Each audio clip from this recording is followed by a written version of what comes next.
எப்படி பஞ்ச நேரங்களிலே நாம் செழிப்பா இருக்க முடியும்?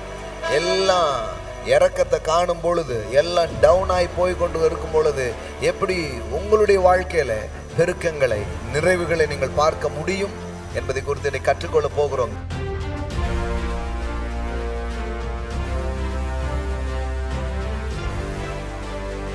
பஞ்சத்தை வெல்ல வழி என்ன?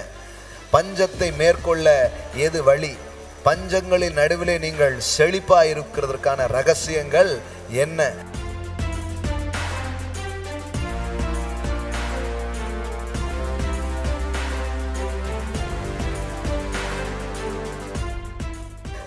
அதனாலதான் கடவுளுடைய பிள்ளைங்க செழிப்பை விசுவாசிக்க வேண்டும். தேவனுடைய பிள்ளைகள் ஒரு நாளும் தரித்திரத்தை நம்ப கூடாது. அதுவும் எப்படி நம்பணும்? பஞ்சத்துல கூட நம்ம செழிப்போம். ஒரு பெரிய குறைவு அப்படிங்கிற ஒரு சூழமையில அந்த குறைவை நிறைவாகவும் மகிமையாகவும் மாறினது. ஆமென். இதுதான் the first miracle of Jesus. இந்த முதல் மிரக்கல். இயேசு செய்த முதல் அற்புதம் என்ன சொல்லட்டுமா? குறைவை நிறைவாக்கும் அற்புதம்.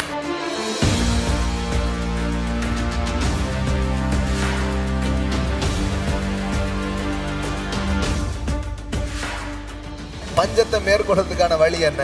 அவர் உங்களுக்கு என்ன சொல்லுகிறாரோ அதன்படி செய்யுங்கள். That is means the instruction of God, the guidance of God. தேவனிடத்திலிருந்து வருகிற வார்த்தை, தேவனிடத்திலிருந்து வருகிற ஆலோசனைகள், தேவனிடத்திலிருந்து வருகிற வழிநடத்தல்கள் உங்கள் பஞ்சங்களை மேற்கொள்ள வைக்கும். உங்கள் பஞ்சங்களில் இருந்து விடுதலையையும், உங்கள் பஞ்சங்களில் இருந்து வெற்றியையும், அதிலிருந்து மேற்கொள்வதற்கான தீர்வுகளையும் உடையதாக அது இருக்கிறது.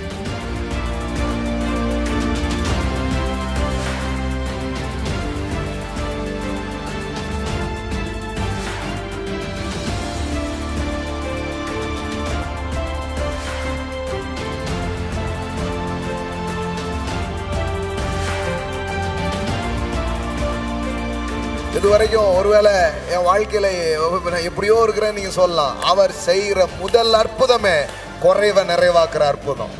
ஆமென். வெறுமையை நிரப்புகிற ஒரு அற்புதம். ஆமென். இதுவரை நீங்க அனுபவிக்கலன்னா நான் உங்களை அழைக்கிறேன். என் இயேசு குறைவுகளை நிறைவாக்குகிறார். என் தேவன் தம்முடைய மகிமையின் ஐஸ்வர்யத்தின்படி உங்கள் தேவைகளை, உங்கள் குறைவுகளை நிறைவாக்குகிறவராக அவர் இருக்கிறார். அத்த நல்லவர். ஆமென், ஆமென். அவருடைய ஹல்லேலூயா. அவரை உயர்த்துவது எவ்வளோ மகிழ்ச்சி, அவரை உயர்த்துவதிலே சந்தோஷம். ஹல்லேலூயா. தேவன் நல்லவர். ஸோ இந்த மாலையிலேயும் யோசேப்பின் களஞ்சியம் திறக்கப்பட்டது என்கிற சத்தியத்தை கடந்த 3 வாரங்களாக நாம் படித்து வருகிறோம். களஞ்சியம் 1, களஞ்சியம் 2, களஞ்சியம் 3 அப்படின்ட்டு. என்ன களஞ்சியமாக இருக்குன்னு நினைக்கிறீங்கன்னா, ஆமாம், கர்த்தர் களஞ்சியங்கள்னு சொல்லியிருக்கிறார், அக்கௌண்ட்டுன்னு சொல்லியிருக்கிறார், நிறைய களஞ்சியங்கள். ஆமென். ஹல்லேலூயா. கர்த்தருடைய பிள்ளைங்க அக்கௌண்டே இருக்கக்கூடாதுன்னு ஒரு இதை சொல்லி ஒன்றுமே இல்லாத ஒரு கிறிஸ்தவ வாழ்க்கைக்குள்ளே எத்தனையோ மக்கள் போயிட்டாங்க. ஆனால் முதல்ல பேங்க் வச்சு நடத்தினவரே நம்ம ஜோசப் தான். ஆமென். அப்படிப்பட்ட ஞானத்தை தேவன் கொடுத்தார் யோசேப்புக்கு. அப்படிப்பட்ட தெய்வீக ஞானம், ஹல்லேலூயா, ஒரு மனிதனை பஞ்ச நேரங்களிலும் செழிப்புள்ளவனாக அது வாழ வைத்தது. ஸோ இந்த மாலையிலையும் அதை நாம் தொடரப்போகிறோம். யோசேப்பின் களஞ்சியம் திறக்கப்பட்டது. ஸோ இந்த நாளில் நாம் 4வது வாரத்தில் வந்திருக்கிறோம். இந்த 4வது வாரங்களில் அப்படிப்பட்ட சில காரியத்தை நாம் கற்றுக்கொள்ள போகிறோம், படிக்க போகிறோம். உங்கள் வேத புத்தகம் வச்சுருந்தீங்கன்னா நீங்கள் திருப்பிக் கொள்ளுங்க. ஆதியாகமத்தின் புஸ்தகம் 41வது அதிகாரம், ஜெனிசஸ் 41, ஜெனிசஸ் 41 54 57 வரைக்கும் வாசிக்கிறேன். யோசேப்பு சொல்லியபடி 7 வருஷ பஞ்சம் தொடங்கினது. சகல தேசங்களிலும் பஞ்சம் உண்டாயிற்று. ஆனாலும் எகிப்து தேசம் எங்கும் ஆகாரம் இருந்தது. ஸோ ப்ராஃபஸி அப்படியே நிறைவேறுது. ஒரு அஜெண்டா அப்படியே என்ன பண்ணுது, நிறைவேறுது. சில காரியங்கள் நடக்கிறது. ஆனால் அந்த நடக்கிற காரியங்களுக்கு நடுவில் உங்களுக்கு காரியங்கள் வித்தியாசமாகவும் வேறு விதமாகவும் நடக்க முடியும் என்பதுதான் சத்தியமாக இருக்கிறது. ஆமென், ஹல்லேலூயா. ஸோ இருக்கிற இடத்துல உங்கள் பக்கத்தில் ஃபேமிலியோடு உட்காந்து பார்த்துட்டு இருந்தீங்கன்னா சொல்லுங்கள், நமக்கு வேற மாதிரி நடக்கும். ஆமென், ஹல்லேலூயா. எனக்கு வேற மாதிரி நடக்கும், என் மக்களுக்கு, என் ஊழியத்தில், என் சபையில். ஹல்லேலூயா, ஹல்லேலூயா. எத்தனையோ வார்த்தைகள், எத்தனையோ தீர்க்கதரிசனங்கள் நிறைவேறி கொண்டிருக்கிறது. ஆனால் நிறைவேறதுனால நம்ம பஞ்சமாக இருப்போன்ட்டு கிடையாது. யோசேப்பு சொன்னது தான், தேவன் வெளிப்படுத்தினது தான். ஆனால் சகல தேசங்களிலும் பஞ்சம் உண்டாயிற்று, ஆனாலும் எகிப்து தேசம் எங்கும் ஆகாரம் இருந்தது. ஆமென், ஹல்லேலூயா. தட் இஸ் அது அந்த இடத்துக்கு தான் நீங்கள் வந்திருக்கிறீங்க. ஏன் எகிப்து தேசத்தில் ஆகாரம் இருந்ததுன்னா, எகிப்தில் யோசேப்பு இருந்தான். யோசேப்பு எதுக்கு அடையாளமாக இருக்கிறான்? கிறிஸ்துவுக்கு அடையாளமாக இருக்கிறார். இயேசு கிறிஸ்துவுக்கு முன் அடையாளமாக அவர் இருக்கிறார். இந்த யோசேப்புக்கு ஒரு பேர் கொடுத்தாங்க, சாப்நாத் பண்ணேயா. அப்படின்னா என்ன அர்த்தம்? சேவியர் ஆஃப் த வேர்ல்ட் அப்படின்னு அர்த்தம், உலக ரட்சகர் என்ற அர்த்தம். யோசேப்பு இருக்கிற இடத்தில் பஞ்சம் இல்லை. இயேசுவின் ஆளுகை, இயேசுவின் ராஜரீகம், இயேசுவினுடைய அரசாட்சியை நீங்கள் பெற்றிருப்பீர்கள் என்றால் இந்த பூமியிலேயே பஞ்சம் இல்லாத ஒரு வாழ்வை நீங்கள் வாழ்வீர்கள். அதெல்லாம் பாட்டு பாடணும், நீரே என் தஞ்சம். அப்போ அவரே என் தஞ்சம் நீங்கன்னா நோ பஞ்சம். ஆமென், ஹல்லேலூயா, ஆமென், ஹல்லேலூயா. எல்லாம் சொல்லுங்க, இயேசு எனக்கு தஞ்சம், ஆகையால் இல்லை பஞ்சம். ஆமென். You can proclaim that name, Jesus. It saves you. ஹல்லேலூயா. அந்த நாமத்தை சொல்லும் போதே உங்களுக்கு ரட்சிப்பு உண்டாகும். நோயிலிருந்து ரட்சிப்பு, தரித்திரத்திலிருந்து ரட்சிப்பு, பலவீனத்திலிருந்து விடுதலை, பஞ்சத்திலிருந்து விடுதலை. ஏனென்றால் அது உங்களை ரட்சிக்கிற நாமமாக அது இருக்கிறது. ஹல்லேலூயா. ஸோ அப்போ சகல தேசத்திலும் பஞ்சம் உண்டாயிற்று, ஆனாலும் எகிப்து தேசம் எங்கும் ஆகாரம் இருந்தது. ஆகாரம் எகிப்து தேசத்தில் இருந்தது மட்டுமல்ல, எகிப்து தேசத்தில் ஆகாரம் எடுத்து மற்ற நாடுகளுக்கு கொடுக்கக்கூடிய அளவுக்கு அங்கே இருந்தது. ஆமென்.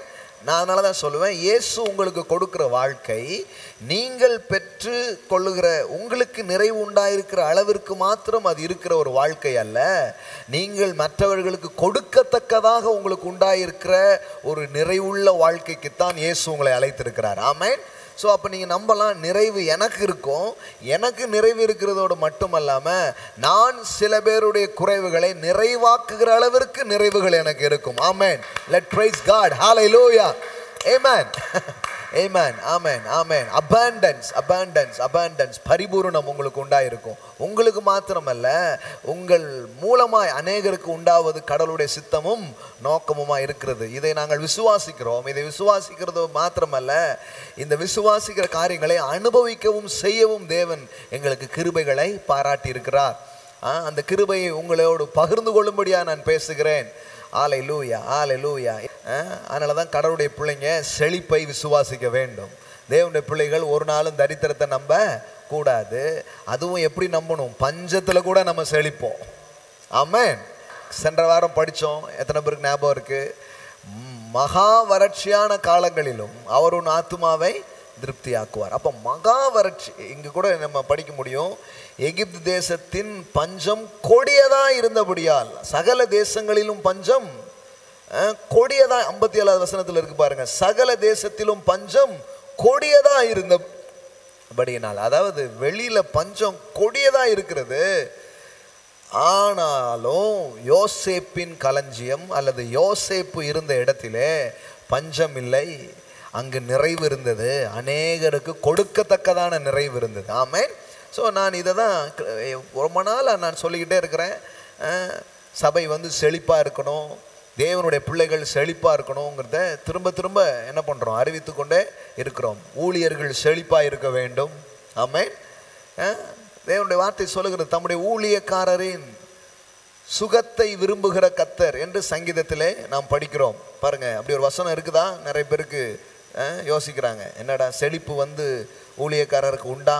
தொப்பியில் கஞ்சி வாங்கி குடிச்சிட்டுலாம் ஊழியக்காரங்க இருக்கணும், இப்படிலாம் சில ஐடியாலஜிலாம் நிறைய பேருக்கு இருக்கு பாருங்க. ஆமாம், தொப்பியில் கஞ்சி வாங்கி குடிச்சிட்டு ஒன்றுமே இல்லாமல் கஷ்டப்படுறது தான் ஊழியம் அப்படின்ட்டுலாம் என்ன பண்ணிட்டாங்க, சொல்லிட்டாங்க. சங்கீதம் 35 27 பாருங்க. என் நீதி விளங்க விரும்புகிறவர்கள் கெம்பீரித்து மகிழ்ந்து தமது ஊழியக்காரருடைய சுகத்தை விரும்புகிற கர்த்தருக்கு மகிமை உண்டாவதாக என்று எப்பொழுதும் சொல்ல கடவர்கள். அப்போ தேவன் உங்களுடைய சுகத்தை அவர் விரும்புகிறார். இதுல சுகம் என்று வருகிறது. அப்போ கர்த்தர் அவருடைய ஊழியக்காரர்னா என்ன? அவரை சேவிக்கிறவர்கள் என்று அர்த்தம். ஊழியக்காரங்கன்னா ஏதோ ஊழியம் செய்கிறவங்க மட்டும் இல்லை, அவரை சேவிக்கிற மக்கள், விசுவாசிகளாக இருக்கலாம், ஊழியர்களாக இருக்கலாம், யாராவது இருக்கலாம். உங்கள் சுகத்தை கர்த்தர் விரும்புகிறார். என் சுகத்தை விரும்புகிற கர்த்தருக்கு மகிமை உண்டாவதாக என்று எப்பொழுதும் அதை நீங்கள் பேசிக்கிட்டே இருக்கணும். அதை நீங்கள் பேசிகிட்டே இருக்கணும். வியாதி உண்டு, பலகீனம் உண்டு, நோய் உண்டுங்கிறதுனால தான் நிறைய பேர் 30-40 தாண்ட மாட்டுக்கு ஊழியக்காரங்கள்லாம் சுகரும் ப்ரெஷரும் வியாதியிலுமே வாழ்ந்துட்டு இருக்கிறாங்க. அப்படி இருக்கக்கூடாது. சுகத்தை கர்த்தர் விரும்புகிறார். இல்லை சுகம் என்று சொல்லப்பட்டிருக்கு தமிழ் வேதாகமத்தில். நீங்கள் இதை போய் இந்த சுகம் என்கிற வார்த்தைக்கு ஆம்பிளிஃபைடில் நீங்கள் வாசித்து பார்த்தீங்கன்னா என்ன வார்த்தை கொடுத்துருக்குறாங்க? Prosperity. Prosperity. Hallelujah. who delights and takes pleasure in the prosperity of his servant என்று வருகிறது. ப்ராஸ்பெரிட்டிங்கிற வார்த்தை இதில் இருக்குதுங்க. தமிழில் சுகம் தான் இருக்குது, ஆங்கிலத்தில் எப்படி இருக்குது? ப்ராஸ்பெரிட்டி. ப்ராஸ்பெரிட்டினா என்ன? Wellbeing in spirit, mind, soul, all areas of your life. உங்கள் வாழ்க்கையின் அனைத்து பக்கங்களிலும் நீங்கள் செழிப்பாக இருக்க கர்த்தர் விரும்புகிறார். அதுதான் அவருக்கு மகிமை கொண்டு வருகிறது. அதைத்தான் நீங்கள் எப்பொழுதும் சொல்ல வேண்டும் என்று எழுதப்பட்டிருக்கிறது. ஆமென். ஸோ நீங்கள் சொல்லலாமா? என் செழிப்பை, என் ஆரோக்கியத்தை, என் ஐஸ்வர்யத்தை தேவன் விரும்புகிறார். இதை கன்ஃபஸ் பண்ணுங்க. எப்பொழுதும் சொல்லுங்கன்னு இருக்குது. எப்பொழுதும் சொல்லிக்கிட்டே இருங்க. சொல்லிக்கிட்டே இருந்து பாருங்க, அது சிருஷ்டிக்கப்படுகிறதை நீங்கள் பார்ப்பீர்கள். ஆமென். நாங்கள் சொல்லிக்கிட்டே இருந்திருக்கிறோம். ஒரு நாள்னா பாருங்க நம்ம சபை அப்படி இருக்கும்ன்ட்டு. அப்போ நான் சொல்லும்போது சபையில் வெறும் வாடகை சேர் தான் இருந்தது. அப்பவுமே சொல்லியிருக்கிறேன் நான், வேணா பாருங்க நம்ம இறைப்போம், வேணா பாருங்க நம்ம கொடுப்போம் அப்படின்ட்டு. இப்போ பாருங்க, தேவ வார்த்தையை நாம் விசுவாசித்து அதனோடு இசைந்து நாம் சொல்லும் பொழுது அது அப்படியே நடக்க ஆரம்பிக்கிறது. ஆமென். அப்படியே நடக்குது. இப்போ சொல்லிட்டு இருக்கிறோம் 10 கோடிக்கு பெருசா இப்போ கட்ட போகிறோம் அப்படின்ட்டு சொல்லிக்கிட்டே இருக்கிறோம். சீக்கிரம் பாருங்கள், அதில் உட்கார்ந்துக்கிட்டு நான் பிரசங்கம் பண்ணுவேன். ஆமென். Hallelujah. Glory, glory, glory to be the living God. Amen. Praise God, praise God. Hallelujah, hallelujah, hallelujah. ஏன்னா நம்ம சொல்றது நம்ம வார்த்தையோ ஒரு மனித சிந்தனையின் வார்த்தையோ அல்ல. தேவனுடைய வார்த்தைகளை நீங்கள் சொல்லும் பொழுது அது அப்படியே நடக்கும் என்று நான் உங்களுக்கு சொல்லுகிறேன். அப்போ சுகத்தை விரும்புகிறார், செழிப்பை விரும்புகிறார். Who delights and takes pleasure in the prosperity of his servant. அப்போ தன்னுடைய ஊழியர்களின் சுகத்தை, தன் ஊழியர்களின் செழிப்பை தேவன் விரும்புகிறார். தன் மக்களின் செழிப்பை தேவன் விரும்புகிறார். ஒரு ஆடு கொழுமையா இருந்தாதான் மெய்ப்பனுக்கு மரியாதை. மெய்ப்பனின் மகிமை ஆட்டின் கொழுமையில் இருக்கிறது. அதனாலதான் நல்ல மெய்ப்பன் தன் ஆடுகளை பசும் புல்வெளிகளுக்கு என்ன பண்றான்? நடத்துறான். அப்ப நான் என்ன சொல்றேன்னா, அவர் நல்ல மெய்ப்பர்னா அவர் ஜனமா இருக்கிற நீங்க நெளிஞ்சு நலிஞ்சு இருக்க மாட்டீங்க, நீங்க கொழுமையா இருப்பீங்க, நீங்கள் செழிப்பா இருப்பீர்கள் என்று நான் உங்களுக்கு சொல்லுகிறேன். ஆமென். அது மாத்திரமல்ல, இந்த சபையில ஊழியர்கள், மெய்ப்பர்கள், போதகர்கள் என்று நாம் அழைக்கப்படுகிறோம். அப்ப நாமளும் செழிப்பா இருக்கணும். நாம செழிப்பா இருக்கிறது மட்டும் இல்ல, நாம் நடத்துகிற ஜனங்களும் செழிப்பா இருக்க வேண்டும். இப்போ நாங்கள் கால் பண்ணி நம்ம சபையில் யாராவது தேவையில் இருக்கீங்களான்னா, இந்த 300லேருந்து 500 பேர் கனெக்ஷன்ஸில் இருக்கிறாங்க. எண்ணிக்கைன்னு பார்த்தீங்கன்னா ஒரு 600 பேர் கொண்ட ஒரு சபையை நாங்கள் நடத்தி வருகிறோம். ஸோ இந்த 600 பீப்புளில் தேவை புதுசாக கொஞ்சம் பேர் வந்திருக்கிறாங்க, இப்போ தான் வளர்ந்துட்டு இருக்காங்க. அதில் ஒரு 50 பேருக்கு வேணால் உதவி தேவைப்படுற நிலையில் இருந்திருக்கிறாங்க, நாங்கள் உதவி செஞ்சுருக்கிறோம். ஆனால் மீதி இருக்கிற மக்கள் எல்லாம் வெளியில் உள்ளவங்களுக்கு உதவி செய்கிற நிலையிலே அவர்கள் இருந்திருக்கிறார்கள். ஆமென். ஹல்லேலூயா. Let praise God. ஆமென். Let praise God. Amen. Amen. ஹல்லேலூயா. அதுதான் எவ்வளோ பெரிய மகிழ்ச்சி பாருங்க. ஒரு மெய்ப்பனுக்கு அதில் ஒரு மகிழ்ச்சி. எனக்கு அதை கேட்கும்போது பார்க்கும்போது ரொம்ப சந்தோஷம். ஏன்னா அந்த சத்தியங்கள் வீணாய் போகவில்லை. அதை சொல்லி, அதை பேசி, அதை கேட்டு, அதை விசுவாசிச்சு இன்னைக்கு பாருங்க வாரி வாரி வழங்குற அளவுக்கு கர்த்தர் கிருபைகளை பாராட்டி இருக்கிறார். ஆமென். தேவன் நல்லவர். அதுதான் தேவனுடைய சித்தம். தரித்திரத்திலிருந்து நீங்கள் வெளியே வரணும்னா, பஞ்சத்தில் நீங்கள் செழிக்கணும்னா முதல்ல தேவனுடைய இருதயத்தை புரிந்து கொள்ளுங்கள், கர்த்தருடைய மனதை நீங்கள் புரிந்து கொள்ளுங்கள். கடைசி காலம் வருது பிரதர், கடைசி காலங்கள் வந்து உண்டாயிட்டு பிரதர், இப்போ இதெல்லாம் கேட்கலாமா? ஐயோ, நீங்கள் அப்படியே போயிட்டீங்கன்னா வாழ்க்கை அங்கேயே தான் உட்காந்துருக்கும். இயேசு வருகிறார், நாங்கள் நம்புகிறோம், அதில் எந்த மாற்று கருத்தும் எங்களுக்கு இல்லை. அவர் வரட்டும். அது வர்ற வரைக்கும் நீங்கள் நல்ல செழிப்பாக இருந்து தேவனுடைய நாமத்தை நாம் இந்த ஜனங்களுக்கு அறிவித்து இந்த பூமி எங்கும் அவருடைய ராஜ்யம் பரம்புவதற்கான வேலைகளை நாம் செய்வோம். அவர் வர வேண்டிய நேரத்தில் கரெக்டாக வருவார். ஆமேன். தாமதம் பண்ணார். ஆமேன். ஹல்லேலூயா. அதனால் ரெண்டையும் போட்டு குழப்பிக்காதீங்க. ஸோ இங்கே அந்த வசன பகுதியை நாம் தொடர விரும்புகிறேன். ஆதியாகமம் 41 அதிலே இருங்க. மறுபடியும் வாசிக்கிறேன். 54. யோசேப்பு சொல்லியபடி 7 வருஷ பஞ்சம் தொடங்கினது. இப்போ நிறைய பேர் தான் கேட்குறாங்க, பஞ்சம் வரும்னு பைபிளில் சொல்லியிருக்கு பிரதர், அதான் வந்துடுச்சு பிரதர் அப்படிங்கிறாங்க. எங்கே சொல்லியிருக்கு அப்படின்னு கேட்டிங்கன்னா அவங்க வந்து ஒரு வசன பகுதியை எடுத்து காட்டுறாங்க. நீங்கள் பைபிள் வச்சுருக்கீங்களா? நீங்கள் திருப்புங்க என்னோடு கூட. மத்தேயு 24 அதிகாரம். மேத்யூ 24. இயேசு கிட்ட வந்து கேட்குறாங்க, இந்த உலகத்தின் முடிவு எப்போது வரும் அப்படின்னு கேட்குறாங்க. 3வது வசனத்திலேருந்து பாருங்க. பின்பு அவர் ஒலிவமலையின் மேல் உட்கார்ந்திருக்கையில் சீசர்கள் அவரிடத்தில் தனித்து வந்து, இவைகள் எப்பொழுது சம்பவிக்கும்? உம்முடைய வருகைக்கும் உலகத்தின் முடிவுக்கு அடையாளம் என்ன? எங்களுக்கு சொல்ல வேண்டும் என்றார்கள். அப்போ இதை கேட்கும்போது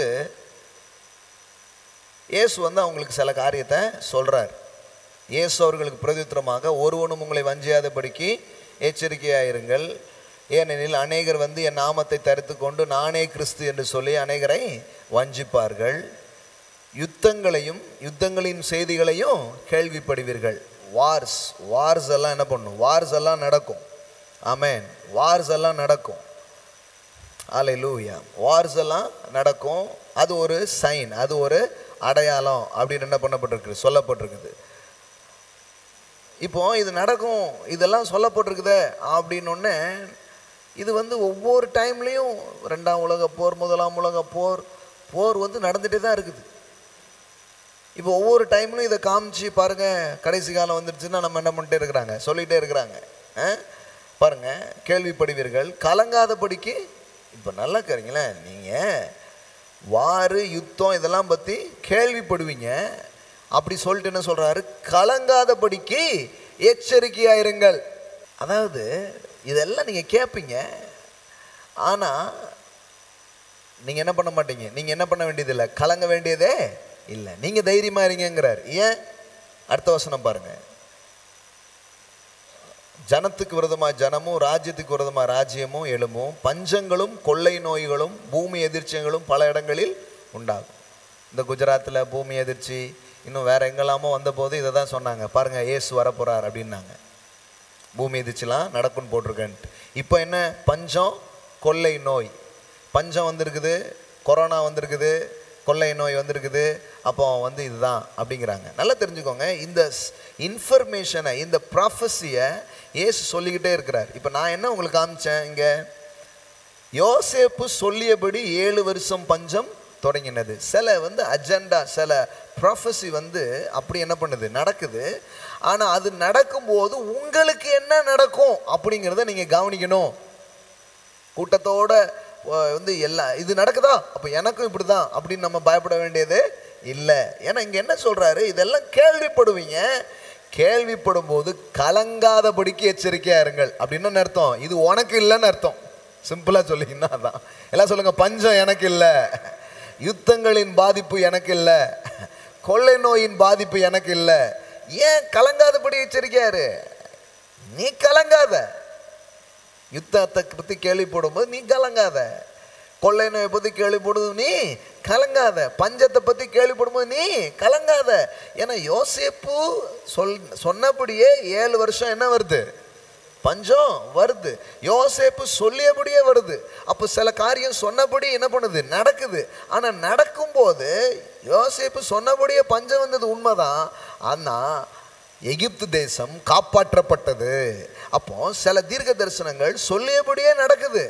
ஆனால் அவைகளுக்கு நடுவில் உங்களுக்கு உங்கள் வாழ்வு, உங்கள் சபை, உங்கள் ஊழியம், தேவ பிள்ளைகளாக இருக்கிற நீங்கள், இரத்தத்தால் மீட்கப்பட்டவர்களாக இருக்கிற நீங்கள் எப்படி இருப்பீர்கள்? உங்களுக்கு எப்பேற்பட்ட ப்ரிவிலேஜஸ், ஸ்லாக்கியங்கள் கொடுக்கப்பட்டிருக்கிறது என்பதை நீங்கள் புரிந்து கொள்ள வேண்டும். அது என்ன என்றால், கலங்காதபடிக்கு எச்சரிக்கையாக இருங்கள், பயப்படாதீங்க அப்படிங்கிறாரு. இன்னொன்று என்னென்னா, இதில் நிறைய காரியம், இதை மட்டும் தனியாக ஒரு நாள் எடுக்கணும், அதை எடுப்போம். இந்த 24 மட்டும். ஏன்னா இந்த 24 நிறைய பேர் நினச்சிக்கிறாங்கன்னா இனிமே இப்போ நடந்துட்டு இருக்கிறத பற்றி சொல்கிறாரு, இல்லை நடக்க போகிறத பற்றி சொல்கிறாருன்னு நினைக்கிறாங்க. அதில் கொஞ்சம் இருக்குது. ஆனால் முக்கால்வாசி இந்த 24 இயேசு சொல்லும்போது AD 70 அவர் வாழ்ந்த காலத்திலிருந்து 70வது அந்த, அதாவது AD 70 கிறிஸ்துவுக்கு பின் 70வது வருஷங்களில் என்ன நடக்க போகுதுங்கிறத தான் அவர் இந்த இடத்துல என்ன பண்ணுறாரு, மென்ஷன் பண்ணுறாரு. அதெல்லாம் நடந்துடுச்சு, நிறைய ஆல்ரெடி டன், அது முடிஞ்சு போயிடுச்சு. இன்னும் சொல்ல போனால் உலகத்தின் முடிவு அப்படின்னு ஒரு வார்த்தை கேட்குறாங்க பாருங்களேன்.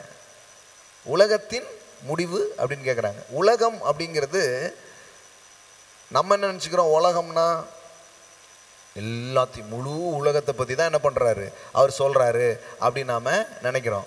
அவர் இந்த இடத்துல உலகம் சொல்லும்போது முழு உலகத்தை பற்றி அவங்க கேள்வி கேட்கல. யூதர்கள் உலகம்னு இங்கே அவங்க யோசிக்கிறது என்னென்னா, அவங்க ஜூ வேர்ல்ட், அவங்க முழு உலகத்தை பற்றிலாம் சிந்தனைகள் அவங்களுக்கு கிடையாது. அவங்க கேட்டது என்ன, இந்த உலகம், இந்த ரோமர்கள் ஆண்டு கொண்டுட்டு இருக்கிறாங்க, இதெல்லாம் பிடுங்கி இதெல்லாம் அழித்து எப்போ உங்கள் ராஜ்யம் வரும், எப்போ ஒரு முடிவு வரும் இதுக்கெல்லாம் அப்படின்னு அவங்க உலகத்தை பற்றி தான் கேட்குறாங்க. அப்போ உலகம்னு ஒன்று நம்ம மைண்டில் என்ன கொண்டு வந்துடுறோம், இந்த உலகத்தை கொண்டு வந்துடுறோம். ஆனால் அவங்க உலகம்னு கேட்டது அவங்க வாழ்ந்த அந்த காலகட்டத்தை பற்றி தான் என்ன பண்ணுறாங்க, கேட்குறாங்க. இன்னும் சொல்ல போனால் அந்த ஜூ வேர்ல்ட், அதை தான் அவங்க உலகம்னு என்ன பண்ணுறாங்க, சொல்கிறாங்க. இப்போது வேதவசனத்தில் நீங்கள் பார்த்தீங்கன்னா, உங்கள் விசுவாசம் உலகமெங்கும் பரம்பி பலன் தருகிறது அப்படின்னு எழுதுகிறார். உலகத்தை கலக்குகிறவர்கள் இங்கேயும் வந்து விட்டார்கள்னு நம்ம படிக்கிறோம். அப்படின்னு என்ன அர்த்தம், அப்போ உலகத்தையே கலக்கிட்டு இருந்தாங்களா? இல்லை, அந்த பகுதியை தான் சொல்லப்பட்டிருக்குது.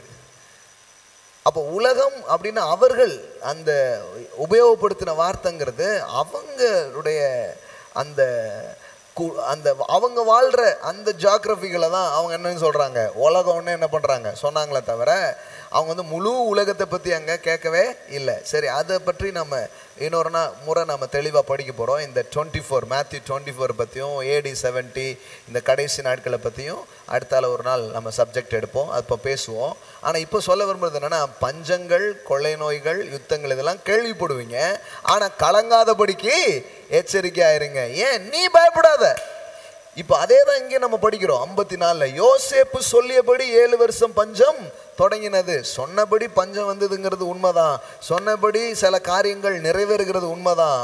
ஆனால் விஷயம் என்ன, சகல தேசங்களிலும் பஞ்சம் உண்டாயிற்று, ஆனாலும் எகிப்து தேசம் எங்கும் ஆகாரம் இருந்தது. ஹல்லேலூயா. ஆண்டவர் இருக்கும் இடம் ஆகாரம் இருக்கும் இடமா இருக்கிறது. ஹல்லேலூயா.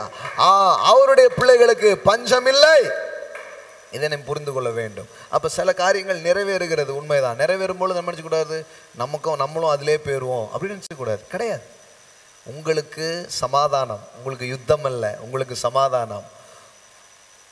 இங்கே பஞ்சம் நடக்கும்போது உங்களுக்கு என்னது, உங்களுக்கு பராமரிப்பு, உங்களுக்கு செழிப்பு கண்டிப்பாக உங்களுக்கு கொடுக்கப்படுகிறது. அதனால தான் கடந்த 3 வாரங்களும் பஞ்சங்களின் நடுவில் தேவன் தன் ஜனங்களை எப்படி செழிப்பாக வைத்தார், இதை நாம் போதித்தோம். ஆபிரகாம் காலத்தில் பஞ்சம் இருந்தது, ஆனால் ஆபிரகாம் பஞ்சத்தில் அடிபடவில்லை.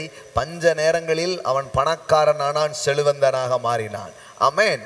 அதே மாதிரி ஈசாக்கின் காலத்தில் பஞ்சம் வந்தது. வேதம் சொல்லுகிறது, அந்த நேரத்தில் கூட அவன் விதை விதைத்தான், கர்த்தர் அவனை ஆசீர்வதித்ததினால் அவன் 100 மடங்கு அறுவடையை பார்த்தான்.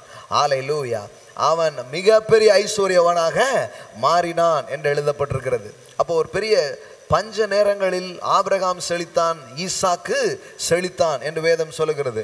இப்போ அதுக்கப்புறம் பாருங்க, ஆபிரகாம், ஈசாக்கு, அப்புறம் யாக்கோபு. இப்போ அவனுடைய குமாரனை பற்றி தான் அங்கே நம்ம படிக்கிறோம். என்ன படிக்கிறோம், இந்த யோசேப்பு காலத்தில் கூட பஞ்சம் வருகிறது, ஆனால் இந்த பஞ்சங்களுக்கு நடுவில் அவர்கள் காப்பாற்றப்படுகிறார்கள், அவர்களுக்கு தேவன் தஞ்சமாக இருக்கிறார். ஆமென். இந்த வேத வசனத்தின் அடிப்படையில் நீங்கள் ஒரு தெளிவான முடிவுக்கு வர வேண்டும். நீங்கள் கிறிஸ்துவுக்குள் இருக்கிறீர்கள். நீங்கள் இந்த பொல்லாத பிரபஞ்சத்துக்குள்ள மாட்டிக்கிட்டு இல்லை. எல்லாம் சொல்லுங்க, நான் உலகத்தான் அல்ல.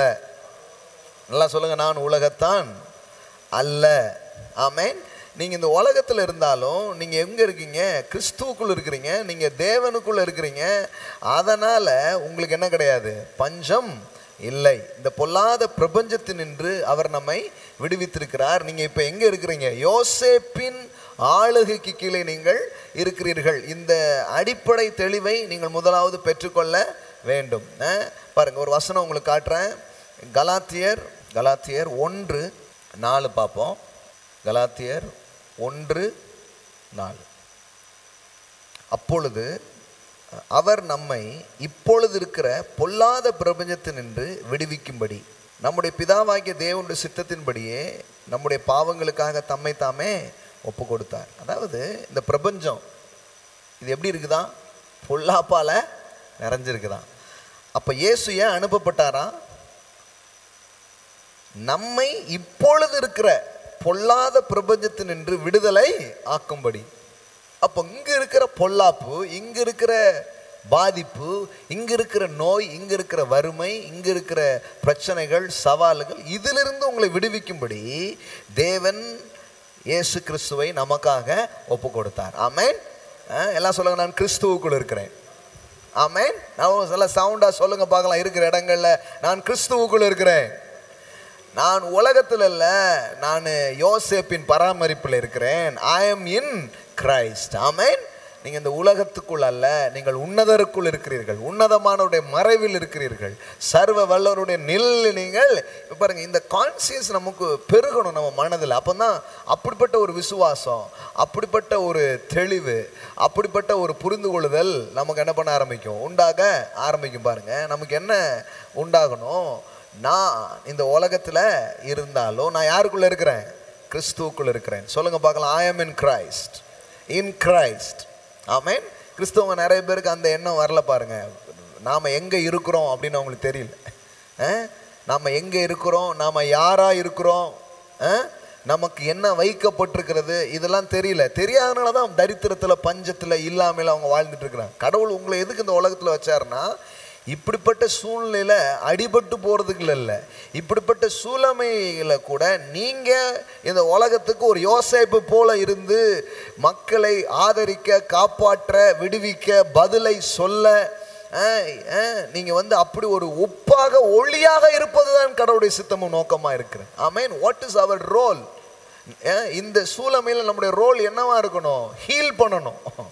ஆமென். ஜனங்களை சுகமாக்குவதும், இந்த லாக்டவுன் பீரியடில் மக்கள் வறுமையில் வாழ்கிற மக்களுக்கு உதவுவதும். இப்போ இயேசு இருந்தால் என்ன பண்ணியிருப்பார்? சுகமாக்கியிருப்பார். அடுத்தது தேவையெல்லாம் சந்திச்சிருப்பார். கரெக்டா? அதான பண்ணியிருப்பார். இப்போ இந்த டைமில் இயேசு இருந்தால் அவரோட ரெஸ்பான்ஸ் என்னவா இருக்கும்? பேஷண்ட் எல்லாம் ஹீல் பண்ணியிருப்பார். அடுத்தது எல்லாம் லாக்டவுனில் என்ன காசு இல்லை, அது இல்லை, சாப்பாடு இல்லைன்னா அவங்களுக்கு உணவை அழித்திருப்பார். ஆமென். வனாந்தரத்திலே அங்கே என்ன பண்ணுறாரு? அப்பத்தி மீனி ஆசீர்வதி பெருக வச்சு அவங்களுடைய தேவைகளை சந்தித்து அவங்களை என்ன பண்ணுறாரு? திருப்தி அடைய வைக்கிறார். அப்போ இயேசு இருந்தால் என்ன செய்வாரோ, நம்ம யோசேப்பு இருந்தால் என்ன நடக்குமோ அதை நடப்பிக்கும்படி தான் அவருடைய சரீரமாகிய சபை இந்த பூமியில் வைக்கப்பட்டிருக்கிறது. ஆமென். ஆனால் இப்போ சபையே எப்படி ஆயிடுச்சு அப்படின்னா, குறை சொல்கிறதுக்காக நம்ம இதெல்லாம் சொல்கிறது இல்லை. பாருங்கள், இந்த நேரத்தில் கூட இதை நம்ம புரிஞ்சுக்கலன்னா அப்புறம் எப்போ புரிஞ்சுக்கிறது? சபை என்ன பண்ணிடுதுன்னா, தனக்கு இப்படிப்பட்ட ஒரு அழைப்பு இருக்கிறதுங்கிறத அது புரிந்து கொள்ளாமல், சபை இப்படிப்பட்ட ஒரு அழைப்பு தங்களுக்கு இருக்கிறதாக அவர்கள் புரிந்து கொள்ளாமல் அவங்க என்ன நினச்சிட்றாங்க? தரித்திரம் தான் நமக்கு, அங்கே போனால் தான் செழிப்பு, இதெல்லாம் கர்த்தருக்கு எதிரான ஒரு காரியம், இப்படியே சொல்லி சொல்லி சொல்லி சொல்லி சொல்லி இவங்க தரித்திரர் ஆனது மட்டும் இல்லை, இவங்களை பின்பற்றுறவங்களும் எப்படி தான் ஆயிட்டாங்க? தரித்திரராக மாறிட்டாங்க. அப்போது நம்ம கரெக்டாக புரிஞ்சுக்கணும், அது கிடையாது. கடவுளுடைய பிள்ளைகள் நாம் இந்த பூமியில் கிறிஸ்து இருந்தால் எதை செய்வாரோ அதை செய்யும்படியாகவே நீங்களும் நானும் அழைக்கப்பட்டிருக்கிறோம். ஆமென். இயேசு சொன்னார் பாருங்க, யோசேப்பை போல தான் நாமளும் இந்த பூமியில் இன்னைக்கு இருக்கணும். அரசாங்கத்தில் போய் பதில் தெரியாமல் மண்டையை சொரிஞ்சிட்டு இருக்கிற இடத்துல நாம் தீர்வை பேசுகிற, தேவ ஞானத்தை பேசுகிற யோசேப்பாக, பஞ்சத்தில் அடிபட்டிருக்கிற மக்களை பராமரிக்கிற யோசேப்பாகத்தான் தேவனுடைய சபை இன்றைக்கு இருக்க வேண்டும். அதுதான் கிறிஸ்துவின் சரீரத்தினுடைய நோக்கமாக இருக்கிறது. What is the purpose of church? இப்படிப்பட்ட நேரத்தில் நின்றுகிட்டு பயப்படாதீங்க. லைக் டேவிட், இஸ்ரவேல் மக்களும் ராஜாவும் தலையை சொரிந்து கொண்டு 40 நாள் கோலியாத் வந்து மக்களை மிரட்டி கொண்டிருந்தான். கொரோனாவும் 40 days ஆயிடுச்சுல, 40 நாள் ஒரு மிரட்டல் விட்டுக்கிட்டு இருக்குது. அப்போ அந்த மாதிரி டைமில் தாவீது வெளியே வந்து எல்லாரையும் பார்த்து சொல்கிறான், இவனின் நிமித்தம் ஒருவனின் இருதயமும் கலங்க வேண்டியது இல்லை. இப்படிப்பட்ட சாயல் தான் கிறிஸ்துவினுடைய சாயல், தேவ பிள்ளைகளுடைய சாயல், தேவ சபையினுடைய சாயலாக அது இருக்கிறது. ஆமென். ஹல்லேலூயா, ஹல்லேலூயா. வெளியே வரட்டும் இந்த நாட்கள். அநேக யோசேப்புகள் வெளியே வரட்டும், அநேக தாவீதுக்கள் வெளியே வருவார்களாக. இதுக்கப்புறம் நிறைய பேர் எழும்பட்டும் என்று நான் பேசுகிறேன். ஆமென். இப்போ பாருங்க, ஒரு வாரம் தாக்கு பிடிக்க முடியல விசுவாசியால், 2 வாரம் தாக்கு பிடிக்க முடிய மாட்டேங்குது. ஒன்றுமே இல்லைங்கிறாங்க. ஊழியம் செய்கிறவங்களும் அந்த மாதிரி நிலையில் போய் சிக்கிக்கிறாங்க. அப்போ வறுமையில் வாழ்கிற ஊழியர்கள் நீங்கள் கிண்டல் பண்ணுறீங்களான்னு கேட்குறாங்க. ஐயா, கிண்டல் பண்ணுறது தான் நம்ம வேலை. நம்ம இப்படி வாழ வேண்டியது இல்லை, நாம் ஆள வேண்டியது இருக்கிறது. கர்த்தர் நல்லவர். பாருங்க, நாம் யார், நமக்கு என்ன கொடுக்கப்பட்டிருக்கிறது, நம்மால் என்ன முடியும் என்பதை நாம் தெளிவாக புரிந்து கொள்ள வேண்டியது அவசியமாக இருக்கிறது. எப்படி பிதா இயேசு சொல்கிறார் பாருங்க, யோவான் சுவிசேஷம், ஜான் காஸ்பல் சாப்டர் 15, என் பிதா எப்படி என்னை அனுப்பினாரோ அதுபோல நான் உங்களை அனுப்புகிறேன். என் பிதா என்னை அனுப்பினது போல நானும் உங்களை என்ன பண்ணுறேன், அனுப்புகிறேன். அதாவது 16 பாருங்க, நீங்கள் என்னை தெரிந்து கொள்ளவில்லை, நான் உங்களை தெரிந்து கொண்டேன். நீங்கள் என் நாமத்திலே பிதாவை கேட்டுக்கொள்வது அது உங்களுக்கு கொடுக்கத்தக்கதாய் நீங்கள் போய் கனி கொடுக்கும்படிக்கு, உங்கள் கனி நிலைத்திருக்கும்படிக்கு நான் உங்களை ஏற்படுத்தினேன். இந்த பூமியில் உங்களை எப்படி வைக்கிறாரு, கனி கொடுக்குற ஆளாக வைக்கிறார். எப்படி இயேசுவை பிதா அனுப்பி ஒரு வேலையை செஞ்சாரோ அதுபோல் இப்போ நம்மளை என்ன பண்ணியிருக்காரு, அந்த பூமியில் வைத்திருக்கிறார். கனி கொடுக்கும்படிக்காக, அந்த கனிகள் நிலைத்திருக்கும்படிக்காக அவர் வைத்திருக்கிறார். அப்போது இதை நல்லா புரிஞ்சுக்கணும். எப்படி பிதா தன் குமாரனை இந்த பூமிக்கு அனுப்பினாரோ அதுபோலவே நானும் இந்த பூமியில் அனுப்பப்பட்டிருக்கிறேன். ஆமென். நான் சொல்கிறேன், நீங்கள் அனுப்பப்பட்டு இருக்கிறீர்கள், நீங்கள் அனுப்பப்பட்டு இருக்கிறீர்கள். ஆமென், ஆமென். நீங்கள் அனுப்பப்பட்டு இருக்கிறீர்கள். Glory to be the living God. ஆமென். நீங்கள் தேவனால் அனுப்பப்பட்டவர்கள். You are sent by God. Amen. You are sent by God. நீங்கள் இருக்கிற இடங்களில் நீங்கள் ஒரு யோசேப்பை போல தான் நீங்கள் அனுப்பப்பட்டிருக்கிறீர்கள். அப்போது what is our response to situations அப்படின்னா, இவ்விதமாக இருக்கிறது தான் கடவுளுடைய யோசனையும் ஐடியாவுமாக இருக்கிறது. தொடர்ந்து நான் வாசிக்க விரும்புகிறேன். 41:54. யோசேப்பு சொல்லியபடி 7 வருஷம் பஞ்சம் தொடங்கினது. அப்போ சொல்லப்பட்டது என்ன பண்ணது, நடக்குது. ஆனாலும் சகல தேசங்களிலும் பஞ்சம் உண்டாயிற்று, ஆனாலும் எகிப்து தேசம் எங்கும் ஆகாரம் இருந்தது. எல்லாம் சொல்லுங்க, யோசேப்பு இருந்த இடத்துல ஆகாரம் இருந்தது. ஆமென். ஒரு பெரிய வித்தியாசங்க, அதை புரிஞ்சுக்கணும். ஓகே, சகல தேசத்தில் என்ன நடந்ததோ அது எகிப்தில் நடக்கலை. எல்லோருக்கும் என்ன நடக்குதோ அது உங்களுக்கு நடக்காது. உன் பக்கத்தில் 1000 உன் வலது பக்கத்தில் 10,000 விழுந்தாலும் அது உன்னை அணுகாது. எல்லாம் சொல்லுங்க, அது என்னை அணுகாது. அது எப்படிங்க, பக்கத்தில் விழுதாங்க, பக்கத்து நாட்டில் நடக்குது, அங்கே நடக்குது, இங்கே நடக்குது. இங்கேயே நடக்காது, இங்கே உன்னதமானவரின் மறைவு இருக்குது, சர்வ வல்லவருடைய நிழல் இருக்கிறது. ஆமென். You are under the blood. You are the covenant people. You are the chosen generation. Amen. இந்த வெளிச்சம் நமக்கு வேணும் பாருங்க. நாம யாரு அப்படிங்கிற வெளிச்சம் நமக்கு வேணும். அந்த அடையாளங்களை நாம் புரிந்து கொள்ள வேண்டும். அதுதான் இந்த சூழ்நிலைகளை மேற்கொள்ள ஜெயிக்க உங்களுக்கு உதவி செய்கிற ஒன்றாக இருக்கிறது. ஹல்லேலூயா. அதனால தான் நான் உங்களுக்கு காண்பித்தேன், எலியாவை குறித்து பேசினோம்.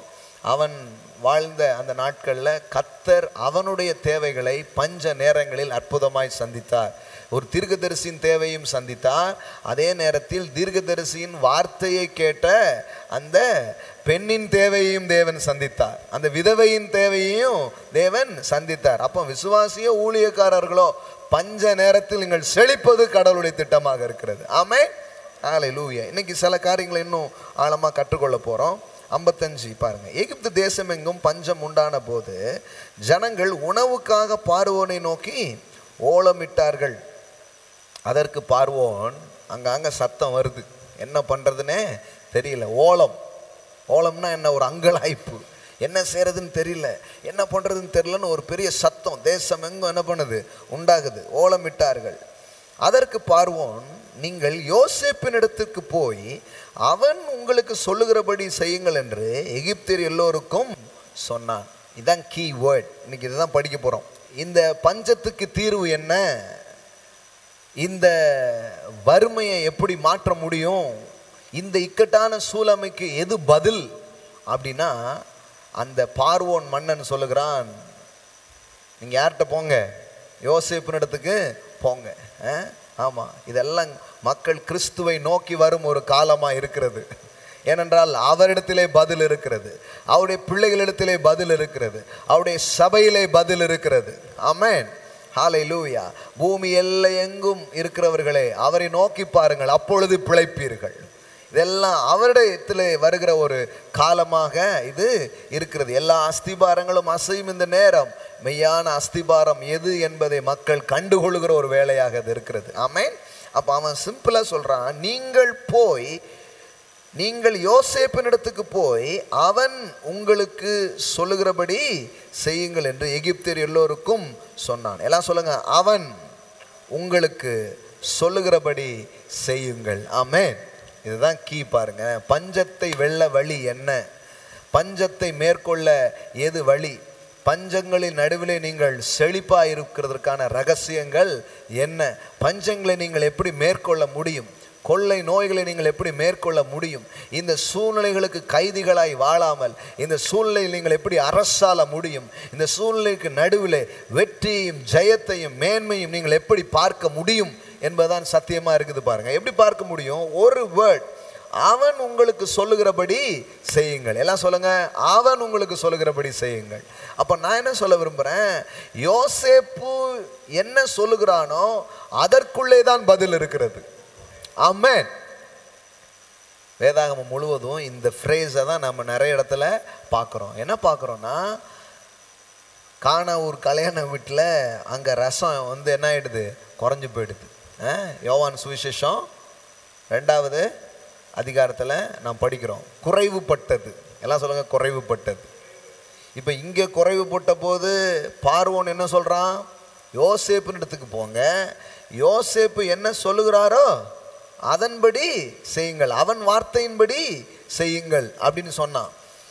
இதே மாதிரி தான் இங்கேயும் நம்ம யோசேப்பு, இறங்கி வந்த யோசேப்பு இயேசு கிட்ட போய் தீர்வு கேட்கும்படியாக அங்கு சொல்லப்படுகிறது. பாருங்க என்ன நடக்குது பாருங்க. யோவான் சுவிசேஷம் 2வது அதிகாரம் 3வது வசனம். திராட்சை ரசம் குறைவுபட்ட போது, எப்படி குறைவை மேற்கொள்றது தான் படிக்கிறோம். குறைவுபட்ட போது, குறைவுனா குறைவிலே இருந்துருமா? இல்லை, குறைவை மேற்கொள்ள ஒரு வழி இருக்குது. குறைவிலிருந்து வெளியே வருவதற்கு ஒரு வழி இருக்குது. குறைவுபட்ட போது இயேசுவின் தாய் அவரை நோக்கி, அவர்களுக்கு திராட்சரசம் இல்லை என்றாள். அதற்கு இயேசு, ஸ்ரீயே, எனக்கும் உனக்கும் என்ன? என் வேலை இன்னும் வரவில்லையே என்றார். அவருடைய தாய் வேலைக்காரரை நோக்கி, அவர் உங்களுக்கு என்ன சொல்லுகிறாரோ அதன்படி செய்யுங்கள். எல்லாம் சொல்லுங்க, அவர் உங்களுக்கு என்ன சொல்லுகிறாரோ அதன்படி செய்யுங்கள். ஆமென். எல்லாம் சொல்லுங்க, அவர் உங்களுக்கு என்ன சொல்லுகிறாரோ அதன்படி செய்யுங்கள். ஆமென். பஞ்சத்தை மேற்கொள்றதுக்கான வழி என்ன? அவர் உங்களுக்கு என்ன சொல்லுகிறாரோ அதன்படி செய்யுங்கள். That is means the instruction of God, the guidance of God.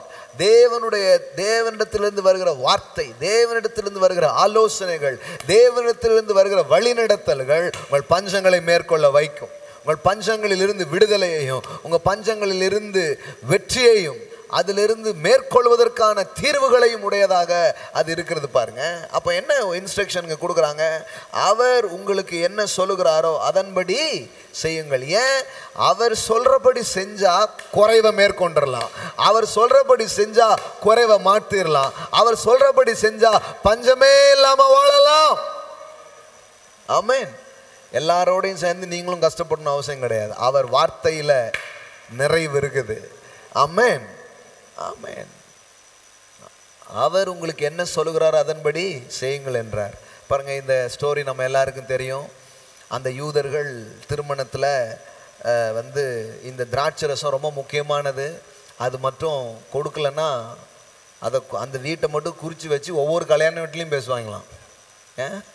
அவன் வீட்டில் கொடுத்தானா அப்படின்னு அவ்வளோ மோசமானவங்களாம் இருந்திருக்காங்க. பெரிய அவமானம். அதை மட்டும் செய்யலைன்னா பெரிய அவமானம். அப்போ இயேசு அங்கே இருந்ததுனால அந்த குடும்பம் அவமானத்துக்கு தப்பினது. நான் சொல்கிறேன், உங்கள் குடும்பம் அவமானத்துக்கு தப்பும். குறைவு பட்டிருக்குதா, அவர் உங்களுக்கு கூட இருந்து கிரியை செய்ய அவர் விரும்புகிறார். ஆமென், பிரைஸ் காட். கவனிங்க, யூதர்களை சுத்திகரிக்கும் முறைவின்படி ஒவ்வொன்றும் 2-3 குடம் தண்ணீர் கொள்ளத்தக்க 6 கச்சாடிகள் அங்கே இருந்தது. சில சொல்கிறாங்க வழக்கமாக அது 6 இல்லைங்க 7 கூட அங்கே இருந்ததுன்னு என்ன பண்ணுறாங்க சொல்கிறாங்க. எத்தனை இருந்தானே அவர் நிரப்புவாருங்கிறது மட்டும் நமக்கு தெரியும். ஆமென். இயேசு வேலைக்காரர் நோக்கி ஜாடிகளில் தண்ணீர் நிரப்புங்கள் என்றார். அவர்கள் அவைகளை நிறைய நிரப்பினார்கள். அவர் அவர்களை நோக்கி, நீங்கள் இப்பொழுது அதை என்ன பண்ணுங்க, மொண்டு பந்தி விசாரிப்புக்காரத்துக்கு கொண்டு போங்கள் என்றார். அவர்கள் கொண்டு போனார்கள். அந்த திராட்சை ரசம் எங்கிருந்து வந்ததென்று தண்ணீரை மொண்ட வேலைக்காரருக்கு தெரிந்ததை அன்றி பந்தி விசாரிப்புக்காரனுக்கு தெரியாததினால் அவன் திராட்சை ரசம் மாறின தண்ணீரை ருசி பார்த்த போது மணவாளனை அழைத்து, எந்த மனுஷனும் முன்பு நல்ல ரசத்தை கொடுத்து ஜனங்கள் திருப்தி அடைந்த பின்பு ருசி குறைந்த இதை கொடுப்பான், நீரோ நல்ல ரசத்தை இதுவரைக்கும் வைத்திருந்தீரே என்றான். அப்போ பாருங்க என்ன நடந்தது. ஒரு பெரிய குறைவு அப்படிங்கிற ஒரு சூழமையில் அந்த குறைவை நிறைவாகவும் மகிமையாகவும் மாறினது. ஆமென். அதனால தான் நான் சொல்லுவேன், இயேசு அதாவது இதுதான் இந்த ஃபர்ஸ்ட் மிரக்கிள் ஆஃப் ஜீசஸ். இதுதான் முதல் மிரக்கிள். இயேசு செய்த முதல் அற்புதம் என்ன சொல்லட்டுமா? குறைவை நிறைவாக்கும் அற்புதம். ஹல்லேலூயா. இதுவரைக்கும் ஒருவேளை என் வாழ்க்கையில் எப்படியோ இருக்கிறேன்னு நீங்கள் சொல்லலாம். அவர் செய்கிற முதல் அற்புதமே குறைவை நிறைவாக்குற அற்புதம். ஆமென். வெறுமையை நிரப்புகிற ஒரு அற்புதம். ஆமென். இதுவரை நீங்கள் அனுபவிக்கலன்னா நான் உங்களை அழைக்கிறேன்.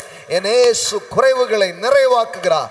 என் தேவன் தம்முடைய மகிமையின் ஐஸ்வர்யத்தின்படி உங்கள் தேவைகளை, உங்கள் குறைவுகளை நிறைவாக்குகிறவராக அவர் இருக்கிறார். Amen. My God shall supply all your needs according to his richness and glory in Jesus Christ. In Christ no lack. Amen. Only lacks. அங்கு லட்சங்கள் உண்டு, அங்கு கோடிகள் உண்டு, அங்கு இல்லாமை என்பது இல்லை. பாருங்க, இந்த திராட்சை ரசம்லாம் வந்து உடனே வந்து உண்டு பண்ணுற ஒரு இது கிடையாது. நம்ம வந்து திராட்சை சொன்னால் கிரேப் ஜூஸ்ன்னு நினச்சிக்கிறோம். அது வந்து ஒயின் பாருங்க, 10 வருஷம் 15 வருஷமாக பூமிக்குள்ளே அதை வச்சுருப்பாங்க அந்த திராட்சை இதை. அது நல்லா புளிச்சு நல்ல இதாகி அதிலிருந்து தான் நல்ல ருசியான அந்த இது கிடைக்கும். சில வருஷம் வெயிட் பண்ணால் தான் அது கிடைக்கும். ஆனால் இங்கே என்ன தேவை? உடனே தேவை. வருஷம் வெயிட் பண்ணுறதான். அடுத்த பந்தியில் இப்போ கொடுத்து ஆகணும். இப்போ சில பிரச்சனையில் மாட்டிகிட்டு இருக்கீங்க. அதெல்லாம் நியாயப்படி பார்த்தா அது தீர்ந்து வெளியே வரணும்னா சில வருஷங்கள் ஆகும். இந்த கடனை அடைக்க சில வருஷங்கள் ஆகும். இந்த பிரச்சனைகள் தீர சில வருஷங்கள் ஆகும். இப்போ கூட சொல்கிறாங்க, இதனால தேசங்கள் பாதிக்கப்பட்டால் இந்த பாதிப்பு குறைந்தது 3 வருடம் 4 வருடமாவது இது தொடரும். இதிலிருந்து மீண்டு வர்றதுக்கு சில வருஷங்கள் ஆகும் அப்படின்னு பொருளாதார நிபுணர்கள்லாம் சொல்கிறாங்க. நல்லா கவனிங்க, நாம் தேவ வார்த்தை கேட்கும்படிக்க வந்திருக்கிறோம். இங்கே என்ன நடந்தது? 10 வருஷத்துக்கு மேலே காத்திருந்தாதான் கிடைக்கக்கூடிய ஒரு திராட்சை அந்த ரசத்தை என் இயேசு உடனடியாக கொடுத்தார். உடனடியாக கொடுத்தார். உடனடியாக கொடுத்தார். ஆமென். இந்த இயேசுவின் வார்த்தையை நீங்கள் கேட்டுக்கொண்டிருக்கிறீர்கள். நான் உங்களுக்கு சொல்லுகிறேன், சில வருஷம் ஆனாதான் சில தீர்வு வருங்கிற பிரச்சனைகளை என் இயேசு உடனடியாய் தீர்க்கிறவராக இருக்கிறார். It is the first miracle of Jesus. Hallelujah. What is the first miracle? குறைவு நிறைவானது. ஆமென். குறைவு நிறைவானது. குறைவு நிறைவானது. தேவனை குறித்து நீங்கள் புரிந்து கொள்ள வேண்டிய முதல் முக்கியமான விஷயமே நான் என்ன சொல்லுவேன்னா, என் குறைவுகளை நிறைவாக்குகிறவர். ஆமென். என் குறைவுகளை நிறைவாக்குகிறவர். நல்ல வாயை திறந்து சொல்லிக்கோங்க, என் தேவன் என் குறைவுகளை நிறைவாக்குகிறவர். என் குடும்பத்தின் குறைவுகளை, இன்னும் கரெக்டாக சொல்லணும்னா ஒரு குடும்பத்தின் குறைவை அவர் நிறைவாக்குவது தான் அவருடைய முதலாவது அற்புதமாக இருக்கிறது. மா காதாரா ஷடலபோ கே. ஆமென். ஆமென். ஒரு குடும்பத்தின் குறைவுகள் அங்கு நிறைவாக்கப்பட்டது. கர்த்தர் உங்க குடும்பம் நிறைவா இருக்கணும் அவர் விரும்புகிறார். ஆமென். இன்னொரு விதமா சொல்லலாம். எப்படி சொல்லலாம்னா, தேவன் செஞ்ச முதல் அற்புதமே மெட்டீரியல் மிரக்கிள்ஸ் தான். ஆமென். Water into wine. கர்த்தர் உங்கள் ஆவியிலே கிரியை செய்ய விரும்புகிறார், உங்கள் ஆத்துமாவிலே கிரியை செய்ய விரும்புகிறார். எனக்கு எந்த மாற்று கருத்தும் இல்லை. ஆனால் முதல்ல அவர் எதில் கிரியை செஞ்சார் பார்த்தீங்கன்னா, சரீரத்தில் ஒரு கிரியை நடந்தது. ஆமென். சரீரத்தின் தேவைகளை அவர் சந்தித்தார். சரீரத்தின் தேவைகளை சந்தித்தார். அழியாத போஜனம் உண்டு என்று சொல்றதுக்கு முன்னாடியே மீனையும் அப்பத்தையும் பெருக்கி கொடுத்துட்டார். நல்லா சாப்பிட்டாங்க. சரீரத்தின் தேவைகள் சந்திக்கப்பட்டு அதுக்கப்புறம் தான் சொல்றாரு, அழியாத போஜனம் ஒன்று இருக்குன்னு அப்புறம் தான் என்ன பண்ணுறாரு, பேச ஆரம்பிக்குதாரு பாருங்களேன். அப்போ நான் சொல்கிறேன், ஒரு மெட்டீரியல் மிரக்கிள்ஸ் உங்களுக்கு நடக்கும் என்று நான் சொல்லுகிறேன். ஹல்லேலூயா, ஹல்லேலூயா, ஹல்லேலூயா. இது எப்படிங்க ஒரு ஆச்சரியமான காரியம் உங்களுக்காக நடக்கும். ஆமென். இந்த வார்த்தை கேட்கும் பொழுதே பரிசுத்த ஆவியானவர் உங்களுக்கு என்ன இன்ஸ்ட்ரக்ஷன் கொடுக்குறாருன்னு பாருங்க.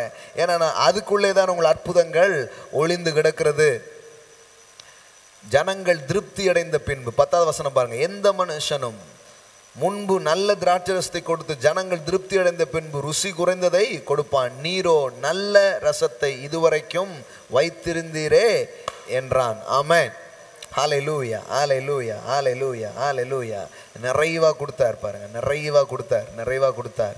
இவ்விதமா இயேசு இந்த முதலாம் அற்புதத்தை கலிலேயாவில் உள்ள கானா ஊரில் செய்து தம்முடைய மகிமையை வெளிப்படுத்தினார். அவருடைய சீசர்கள் அவரிடத்தில் விசுவாசம் வைத்தார்கள். ஆமென். ஹல்லேலூயா. ஒரு குறைவு நிறைவானதை பார்த்தாதான் ஃபெய்த்தே வருது. ஆமென். இந்த டிசைபிள்ஸ் ஆஃப் ஜீசஸ்க்கு அவங்களுக்கு என்ன பார்க்குறாங்க, குறைவை நிறைவாக்குறாரியா. இவர் பின்னாடி போகலாம், இவர் பின்னாடி போனால் பஞ்ச பரதேசியாக இருக்க மாட்டோம், தண்ணியை கூட ரசமாக்கிடுவார். ஆமென், ஆமென், ஹல்லேலூயா, ஆமென். தண்ணியை கூட ரசமாக்குவார். குறைவுகளை நிறைவாக்குகிற தேவனை நான் உங்களுக்கு பேசிக் கொண்டிருக்கிறேன். ஆமென். என்னமோ பண்ணுவார் உங்களுக்காக, உங்க தேவையை சந்திப்பார். ஆமென். ஹல்லேலூயா. My God shall supply all my needs. சில பேர் சொல்லுவாங்க, கடவுளுக்கு உங்க தேவை பற்றிலாம் அக்கறை கிடையாது. என் தேவனுக்கு என் தேவை பற்றி அக்கறை இருக்குதியா. அதை தான் அவர் முதல்ல இந்த பூமியில் வந்துட்டு சுவிசேஷம் பேசிக்கிட்டு இல்லை, மனம் திரும்பு அப்படின்னு பிரசங்கம் பண்ணிட்டுல, முதல்ல ஒரு அற்புதத்தை செஞ்சார். ஆமென். தேவன் மனிதனுக்கு தேவை ஒரு அற்புதம். ஆமென், ஹல்லேலூயா.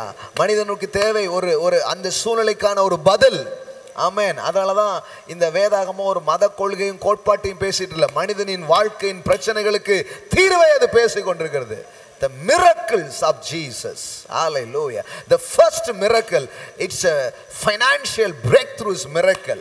Hallelujah. இது எது முதல் அற்புதம்? ஒரு குறைவிலிருந்து நிறைவுக்கு செல்வதான் முதலாவது அற்புதம். ஆமென்.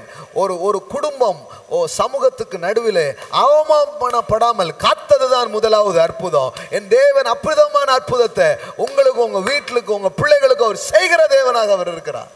ஆமென். ஹல்லேலூயா. குறைவெல்லாம் நிறைவாக்கினார். அவருடைய மகிமையை அவர் வெளிப்படுத்தினார். வருஷ கணக்கு ஆனாதான் அது தீர்க்க முடியும். ஆனால் நொடி பொழுதிலே என் தேவன் அதை தீர்த்து வைத்தார். எத்தனையோ வருஷம் ஆனாதான் அந்த மாதிரி ஒரு சுவையானது கிடைக்கும். ஆனால் இயேசு எப்போ வர்றாரோ அப்போ காலத்தை நீங்க வெல்லுகிற ஒரு ஆசீர்வாதத்தை நீங்கள் அனுபவிக்கிறீர்கள். ஆமென்.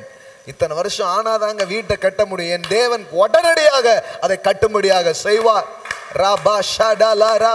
இத்தனை வருஷம் ஆனாதான் அந்த கடனை அடைக்க முடியும். நான் சொல்றேன், சூப்பர் நேச்சுரல் டெப்ட் கேன்சலேஷன் உங்களுக்கு நடக்கும். ஆமென். இத்தனை வருஷம் ஆனாதான் இதெல்லாம் இல்லைங்க. காலத்தையும் சமயத்தையும் மாற்றுகிறவர். ஹல்லேலூயா. ராஜாக்களை தள்ளி ராஜாக்களை ஏற்படுத்துகிறவரை நீங்கள் தொழுது கொள்கிறீர்கள், ஆராதிக்கிறீர்கள். ஆமென். ஹல்லேலூயா. ஓ, எனக்கு ரொம்ப பிடிச்சது. I like it. Amen. Luke chapter 5. அப்போ இந்த இடத்துல என்ன நீங்கள் பார்க்குறீங்க? What is the secret of miracle? அங்கே அந்த அதில் இருந்து என்னென்னா, அவர் என்ன சொன்னாரோ அதை செஞ்சாங்க, அவ்வளோதான். சிம்பிள். யோசேப்பு என்ன சொல்லுகிறானோ அதை செய்யுங்கள் அப்படின்னு பார்வோன்னு சொன்னது மாதிரி கிறிஸ்து என்ன சொன்னாரோ அதை செஞ்சாங்க. அங்கே என்ன ஆயிடுச்சு? நிறைவுகள் உருவாக ஆரம்பித்தது. ஆமென். நான் சொல்கிறேன், பிலீவ் ஹிஸ் வேர்ட். அவருடைய வார்த்தையை நீங்கள் நம்புங்க. என்னை குறைவில்லைன்னு நம்புங்க. என்ன ரத்தத்தால் கழுவிட்டார் நம்புங்க. என்னை மீட்டு கொண்டார் நம்புங்க. நான் தேவனுடைய பிள்ளைன்னு நம்புங்க. ஆமென்.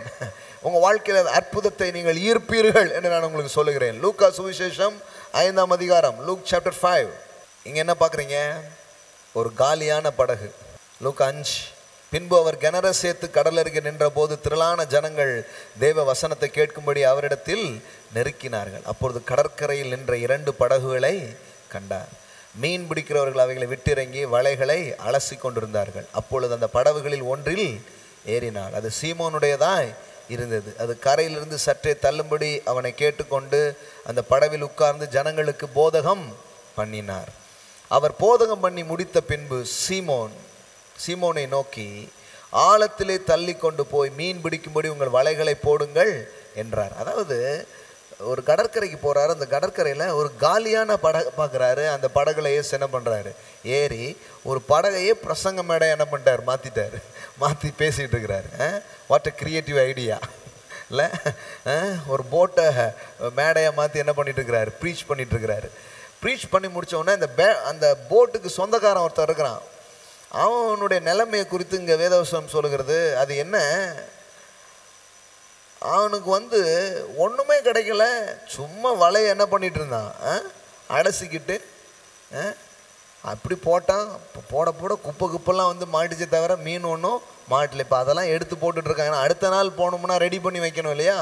வலையை அலசி கொண்டிருந்தார்கள். வெற்று வலை வெற்று படகு. மனசும் இப்போ எப்படி இருந்ததுன்னு நினைக்கிறீங்க?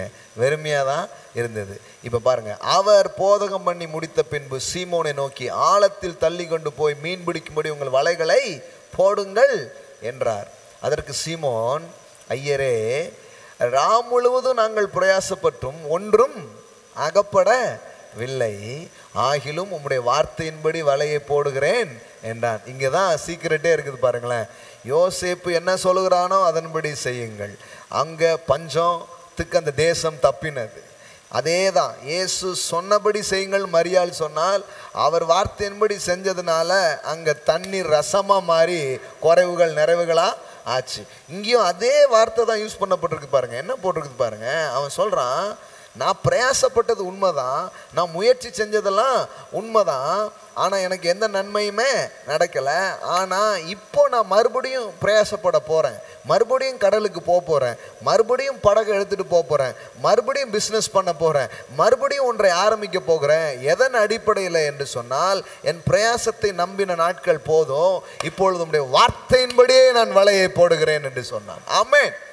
ஆகிலும் உம் வார்த்தையின்படி வலையை போடுகிறேன் என்றார். அந்தபடியே அவர்கள் செய்து தங்கள் வலை கிழிந்து போகத்தக்கதாக மிகுதியான மீன்களை பிடித்தார்கள். ஆமென். Glory to the living God. Hallelujah. Mashadalakataraba. Glory, glory, glory. நான் இதை கேட்குற உங்களுக்கு சொல்கிறேன் நான்.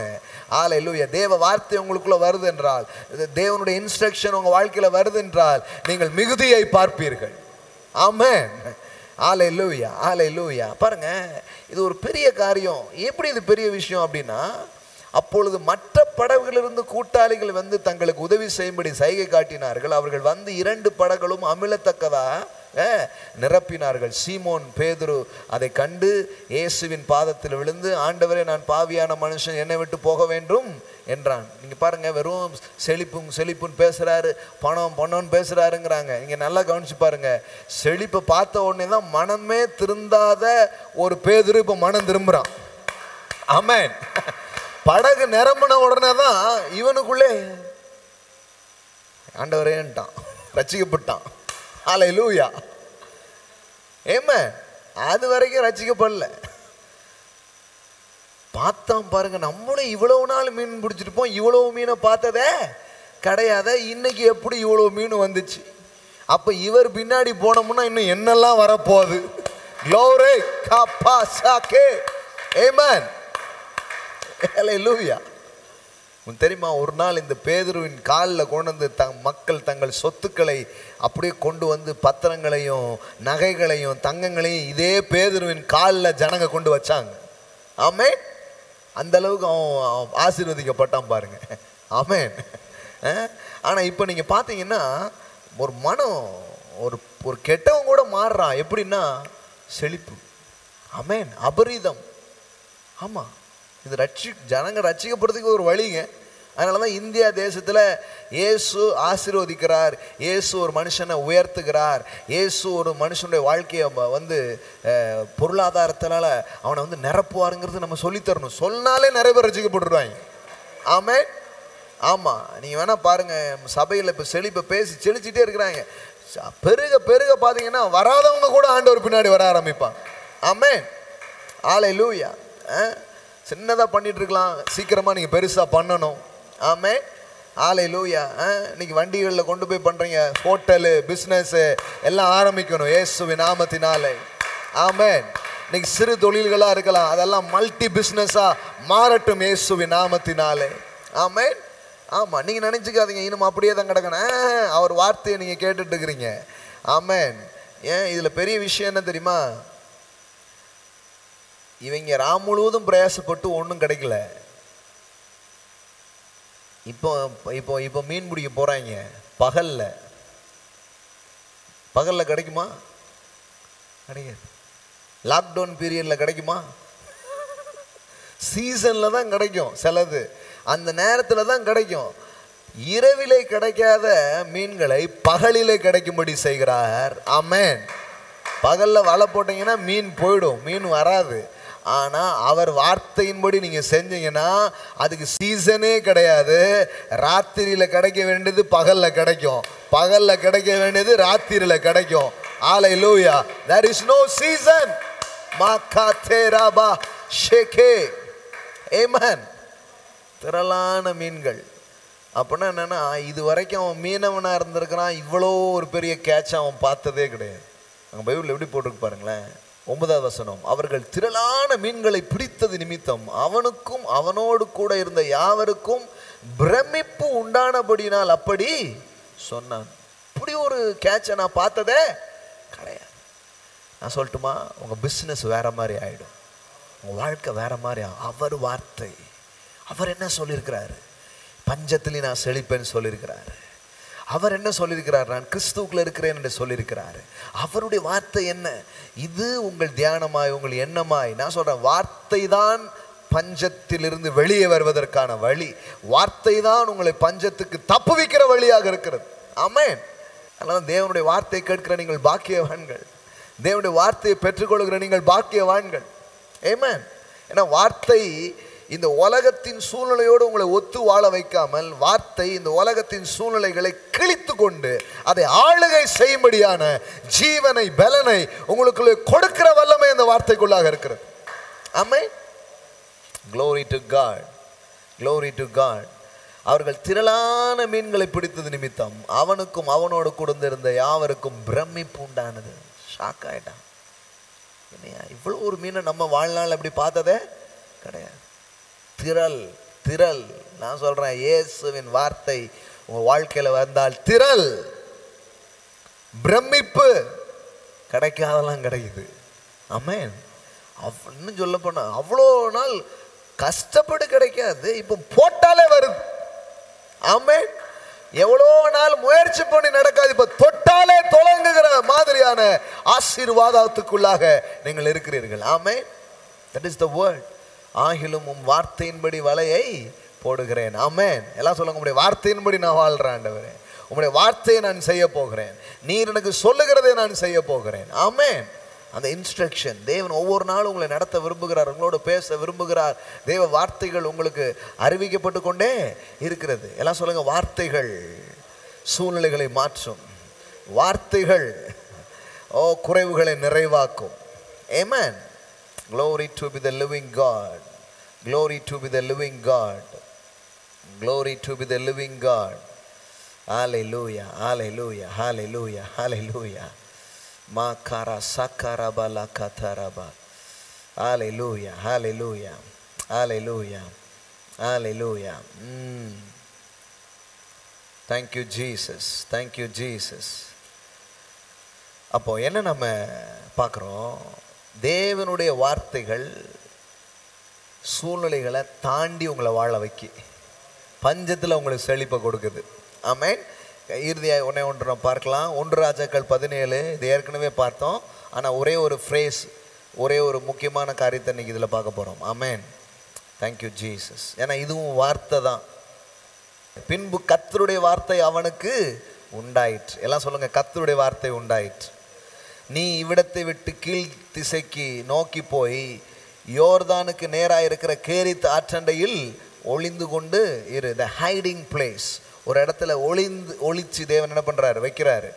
அந்த ஆற்றின் தண்ணீரை குடிப்பாய். 1 ராஜாக்கள் 17 படிக்கிறேன், சரிங்களா? அந்த ஆற்றின் தண்ணீரை குடிப்பாய், அங்கே உன்னை போஷிக்க காகங்களுக்கு கட்டளையிடுவேன் என்னான். அவன் போய் கர்த்தருடைய வார்த்தையின்படியே யோர்தானுக்கு நேராக இருக்கிற கேரித் ஆற்றண்டையில் தங்கி இருந்தான். ஆமென். எல்லாம் சொல்லுங்க, கர்த்தருடைய வார்த்தையின்படியே. அப்ப யோசித்து பாருங்க, கர்த்தருடைய வார்த்தை எங்க இருக்கிறதோ, where there is the word of God, there is no lack, there is no poverty. இன்னைக்கு மக்களுடைய வாழ்க்கையில இருக்கிற பிரச்சனை என்ன நினைக்கிறீங்க? காசு இல்லாத பிரச்சனை நினைக்கிறீங்களா? அவங்க சொல்றோம் காசு இல்லைங்க, வார்த்தை இல்லைங்க. வார்த்தை இருந்தா காசு இருக்கும். தரித்திரத்துக்கு என்ன காரணம் நினைக்கிறீங்க? மாத்தி இப்படி சொல்லுவோமே, இப்போ செழிப்புக்கு என்ன காரணம் நினைக்கிறீங்க? வார்த்தை தான் காரணம். அப்ப செழிப்பு இல்லாமைக்கு என்ன காரணம் நினைக்கிறீங்க? வார்த்தை இல்லாததான். வார்த்தை வந்துச்சுன்னா செழிப்பு வருது. ஆமென். வார்த்தை வந்ததுன்னா குறைவு நிறைவாகுது. வார்த்தையை குறித்த வெளிப்பாடு. அதனாலதான் நீங்க எதை பெறீங்களோ இல்லையோ, தேவனுடைய வார்த்தையை நீங்கள் பெற்றுக்கொள்ள வேண்டும். அது உங்களை வேற மாதிரி சிந்திக்க வைக்கும், உங்களை வேற மாதிரி நம்ப வைக்கும், வேற மாதிரி உங்களை எதிர்பார்க்க வைக்கும், வேற மாதிரி உங்களை விசுவாசிக்க வைக்கும். அப்போ எல்லாரும் கஷ்டப்படுற அந்த நேரங்கள்ல, எல்லோரும் பயப்படுற நேரங்கள்ல, எல்லோரும் பயந்து கொண்டிருக்கிற நேரங்கள்ல உங்களுக்கு மாத்திரம் வித்தியாசமானதை நீங்கள் காண முடியும். ஆமென். God's word makes the difference. அப்போ கர்த்தருடைய வார்த்தை உண்டானது. எல்லாம் சொல்றாங்க, கர்த்தருடைய வார்த்தை உண்டானது. அதான் பாட்டு பாடுறோம், வார்த்தையிலே சுகம், வார்த்தையிலே மதுரம், வார்த்தையிலே எல்லாம் சந்தோஷம். ஆமென். செழிப்பு இருக்குது, சுகமும் இருக்குது அவர் வார்த்தையில். ஆமென். Yes, the word. இன்னைக்கு வந்து ஊழியர் செய்கிறவங்களுக்கு நீங்கள் இதை பார்த்துட்டு இருக்கலாம். என்னங்க எனக்கு பிரச்சனை? நான் சொல்கிறேன், வார்த்தை இல்லாதான் பிரச்சனை, காசு இல்லாத கிடையாது. என்னங்க என் பிஸ்னஸ் ஏன் அப்படி இருக்குன்னா சொல்கிறேன், வார்த்தை இல்லாதனால தான் பிஸ்னஸ் அப்படி இருக்கு. வார்த்தை முயற்சி இருக்குது, ஆனால் என்ன இல்லை, there is no word. முயற்சி தேவைதான், ஆனால் என்ன வேணும்? வார்த்தை வேணும். கடவுளுடைய வார்த்தை வேணும், கடவுளை குறித்த வெளிப்பாடு வேணும். நீங்கள் யார், தேவன் யார், கிறிஸ்துக்குள்ள நீ யார், இந்த வெளிப்பாடு உங்களுக்கு வேணும். அப்போ நம்ம இந்த ஊழியத்தை செஞ்சு ஆரம்பிக்கிறதுக்கு முன்னாடி ஆண்டவர் இப்படிப்பட்ட ஒரு காரியத்தை எனக்கு புரிய வச்சாரு. இப்போ உன்னுடைய தேவை என்ன தெரியுமா? உன்னுடைய தேவை நிறைய தெரிஞ்ச ஆட்களோ, பணமோ, காசோ, பொருளோ, இடமோ, இதெல்லாம் கிடையாது. அதெல்லாம் வேணும் தான். ஆனால் உன்னுடைய பிரதான தேவை என்ன தெரியுமா? என்னுடைய வார்த்தைகள். எனக்கு அது படிச்சுன்னு அப்பமே என்ன விளங்கிடுச்சு. அப்போ நான் என்ன பண்ணுவேன்னா, இதை எப்படி நம்ம இதனால எப்படி நிரம்புறது, இதுதான் மெயின் வேலையாக இருந்தது. உட்கார்ந்து புத்தகத்தின் மூலமாக, வேத வசனத்தை படிப்பதின் மூலமாக, ஆன்லைன் யூடியூப்ஸ் இது மூலம் கேட்கறது மூலமாக மனதை உள்ளது நிரப்பிக்கிட்டே இருக்குது. அப்போ எதனால் நிரப்பணுமோ அப்புறம் அது மைண்டில் ஓடிச்சு. அப்புறம் அதே பேச ஆரம்பித்தோம், அதே சிந்திக்க ஆரம்பித்தோம். அப்புறம் பார்த்தா இப்போ எனக்கு இப்போ என்ன நடக்குதுன்னே தெரில. பஞ்சங்கிறாங்க, டவுனுங்காங்க, நமக்கு அது சம்பந்தமே இல்லை. சில கேட்குறாங்க, என்ன கவர்மெண்ட் ஜாப்பா, உங்கள் ஒய்ஃப் கவர்மெண்ட் ஜாப்பாங்கிறாரு அன்னைக்கு ஒருத்தர். நான் சொன்னேன், நாங்கள் 2 பேருமே ஹெவன்லி கவர்மெண்ட்டில் இருக்கிறோம். ஆமென், ஆமென். நாங்களும் ஒரு அரசாங்கத்துக்கு கீழே தான் சார் இருக்கிறோம். ஆனால் எங்கள் அரசாங்கம் அகிலத்தையும் ஆளுகிற அரசாங்கம். ஆமென். Yes, we are in the kingdom of God. We are the kingdom ambassador. The Lord is my shepherd, I shall not lack, I shall not want. இது உள்ள போடணும், உள்ளுக்குள்ள ஆழமா. அப்ப என்ன பிரச்சனை? வார்த்தை இல்லை, அதுதான் பிரச்சனை. வார்த்தை இருந்தா வெற்றி இருக்கும், வார்த்தை இருந்தா சுகம் இருக்கும், வார்த்தை இருந்தா ஞானம் இருக்கும், வார்த்தை இருந்தா தயவு இருக்கும், வார்த்தை இருந்தா இரவு என்ன பகல் என்ன உங்களுக்கு கிடைக்க வேண்டியது கிடைச்சிக்கிட்டே இருக்கும். அவர் உங்களுக்கு என்ன சொல்லுகிறாரோ அதன்படி செய்யுங்கள். அப்போ அந்த வார்த்தை உண்டாகணும். வேதத்தை எடுத்து வாசிக்கணும், வார்த்தை உங்களுக்கு உண்டாகணும். ஒரு நல்ல தேவ செய்தியை கேட்கணும், உங்க வார்த்தை உண்டாகணும். வார்த்தை உண்டாச்சுன்னா எல்லாம் உண்டாயிடும். ஏன்னா ஆதியிலே வார்த்தை இருந்தது, அந்த வார்த்தை தான் எல்லாத்தையும் உண்டாக்குச்சு. இந்த மேட்ரு தெரிய மாட்டேங்குது. சில கேட்பாங்க, உங்களுக்கு தெரிஞ்ச ஏதாவது கான்டாக்ட் இருந்தால் கொடுங்க, அட்ரஸ் இருந்தால் கொடுங்க, ஸ்பான்சர்ஷிப் யாராவது பண்ணுவாங்கன்னா அவங்க எது கொடுங்கன்னு. எனக்கு அட்டையும் கிடையாது, ஒன்றும் கிடையாது. இந்த பைபிள் அட்டை தான் இருந்துச்சு. அதுக்குள்ளே இருந்த வார்த்தை உள்ளே போக போக போக என் சூழ்நிலைகள் கீழே போனது, நான் மேலே வந்தேன். ஆமென், ஆமென், ஹல்லேலூயா. ஆமாம், நீங்கள் வேதாகமத்தை மேலிருந்து கீழ் நோக்கி படிச்சுக்கிட்டே இருந்தீங்கன்னா உங்கள் வாழ்க்கை கீழிருந்து மேல் நோக்கி போகும். ஆமென். நீங்கள் மேலிருந்து அப்படியே கீழே பார்க்க படிச்சுட்டே வாங்க, கேட்டுக்கிட்டே வாங்க. அப்புறம் கீழே இருக்கிற உங்கள் வாழ்க்கை மேலே போகும். நீ கீழ் ஆகாமல் மேல் ஆவாய், வால் ஆகாமல் தலை ஆவாய். ஆமென். அப்போ பாருங்க, கர்த்தருடைய வார்த்தை உண்டானதினால் ஒரு தீர்க்கதரிசி பஞ்சத்தில் இல்லை. கர்த்தருடைய வார்த்தை உண்டானதினால் ஒரு ஊழியக்காரன் பஞ்சத்தில் இல்லை, அவன் செழிப்பிலே வாழ்ந்தான். ஆமென். நான் சொல்றேன், இந்த நாட்கள்ல தேவ வார்த்தை இருக்கும்னா, தேவ ஊழியர்களே, போதகர்களே, நண்பர்களே, சகோதரர்களே, நீங்கள் செழிப்பா இருப்பீர்கள். உங்களை போஷிப்பதற்காக சில அரேஞ்ச்மெண்ட்டை தேவன் ஏற்கனவே போட்டு வச்சிருக்கிறார். ஆமென். அந்த ஆற்றின் தண்ணீரை அவன் குடித்தான். அங்கே உன்னை போஷிக்க காகங்களுக்கு கட்டளையிடுவேன். காகம் வந்து போஷிக்காது. வழக்கமா காகம் வந்து இருக்கிறதெல்லாம் பொறுக்கிட்டு போயிடும். எந்த ஊர்ல அதை பார்த்துருக்கீங்களா? போஷிக்கிற காகங்களை நீங்க பார்த்துருக்கீங்களா? காக்காவுடைய நேச்சர் என்னங்க? அசந்துருந்தீங்கன்னா கையில் இருக்கிற வடையே பிடிங்கிட்டு போயிடும். ஆனால் கடவுளுடைய வார்த்தையை நீங்கள் கவனித்து வாழ ஆரம்பிச்சிங்கன்னா புடுங்குற காக்கா கூட கொடுக்குற காக்காவா உங்களுக்காக மாறும். அதனுடைய நேச்சரையே மாற்றி போடுதாரு. ஆமென். அதனுடைய சுபாவத்தையே மாற்றிடுறாரு. ஆமென். இயற்கை உங்களுக்கு அனுகூலமாக மாறும். ஆமென். அதான் அர்த்தம். இந்த பாதகமான உலகம் உங்களுக்கு சாதகமாகும். பிடிக்கிற உலகம் உங்களுக்கு கொடுக்கிற உலகமா மாறும்.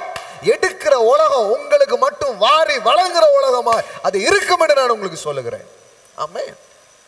சில இடத்துக்கு நான் போவேன், அங்கெல்லாம் காசே வராதுமாங்க, நம்ம போனா வந்துருது. ஆமென். கிராமத்துல காசு கிடையாதுமாங்க, நம்ம போனா காசா வருது. பாருங்க, மூட்டை மூட்டையா வந்து இறங்கிட்டு இருக்குங்க. ஒருத்தர் கேட்குறேன், நீங்கள் பாம்பேயில் இருந்தீங்க, பாம்பேயை விட்டுட்டு எதுக்கு திருநெல்வேலிக்கு போனீங்க? பாம்பே நல்லா இருக்குமே. கர்த்தர் வார்த்தையை கேட்டால் எங்கே போனாலும் நல்லா இருப்போம். அது பாம்பேயா அது வந்து திருநெல்வேலியாங்கிறதுலாம் முக்கியம் இல்லை. வார்த்தை உள்ளே இருந்தால் நாம் நல்லா இருப்போம். ஆமென். ஹல்லேலூயா. இங்கே இருக்கிற ஊரை பொறுத்து இல்லை உங்கள் செழிப்பு, உங்களுக்குள்ளே இருக்கிற தேவ வார்த்தையை பொறுத்து தான் உங்கள் செழிப்பு. ஆமென். இது நம்பணும், இந்த வெளிச்சத்தை பெற்றுக்கொள்ளணும். பாருங்க, அப்போ என்ன நடந்தது? கர்த்தருடைய அப்போ இயற்கையின் அனுகூலங்கள். அதுக்கு முன்னாடி தான் அந்த அந்த அந்த கடல்ல தான் பிரயாசப்பட்டுட்டு இருந்தாங்க, கிடைக்கல. ஆனால் வார்த்தையை ஏற்றுக்கொண்டு உள்ளே போன உடனே மீன்லாம் தன்னால் உள்ளே வருது, ஆர்டர்ஸ்லாம் தன்னால் வரும், கிடைக்காத பிசினஸ் லிங்க், கிடைக்காத ஃபேவர், கிடைக்காத தயவு. கையெழுத்து போடாதவன் உங்களுக்காக கையெழுத்து போடுவான். எதிர்க்கிற மனிதர்கள் உங்களுக்கு ஆதரவாக மாறுவார்கள். ஆமென். வழக்கமா ஓடும் மீன், ஆனா பேதுருக்கு மட்டும் மீன் வலைய பார்த்து ஓடுது. வழக்கமா காக்கா பிடுங்கும், ஆனா இங்க காக்கா கொடுக்கு.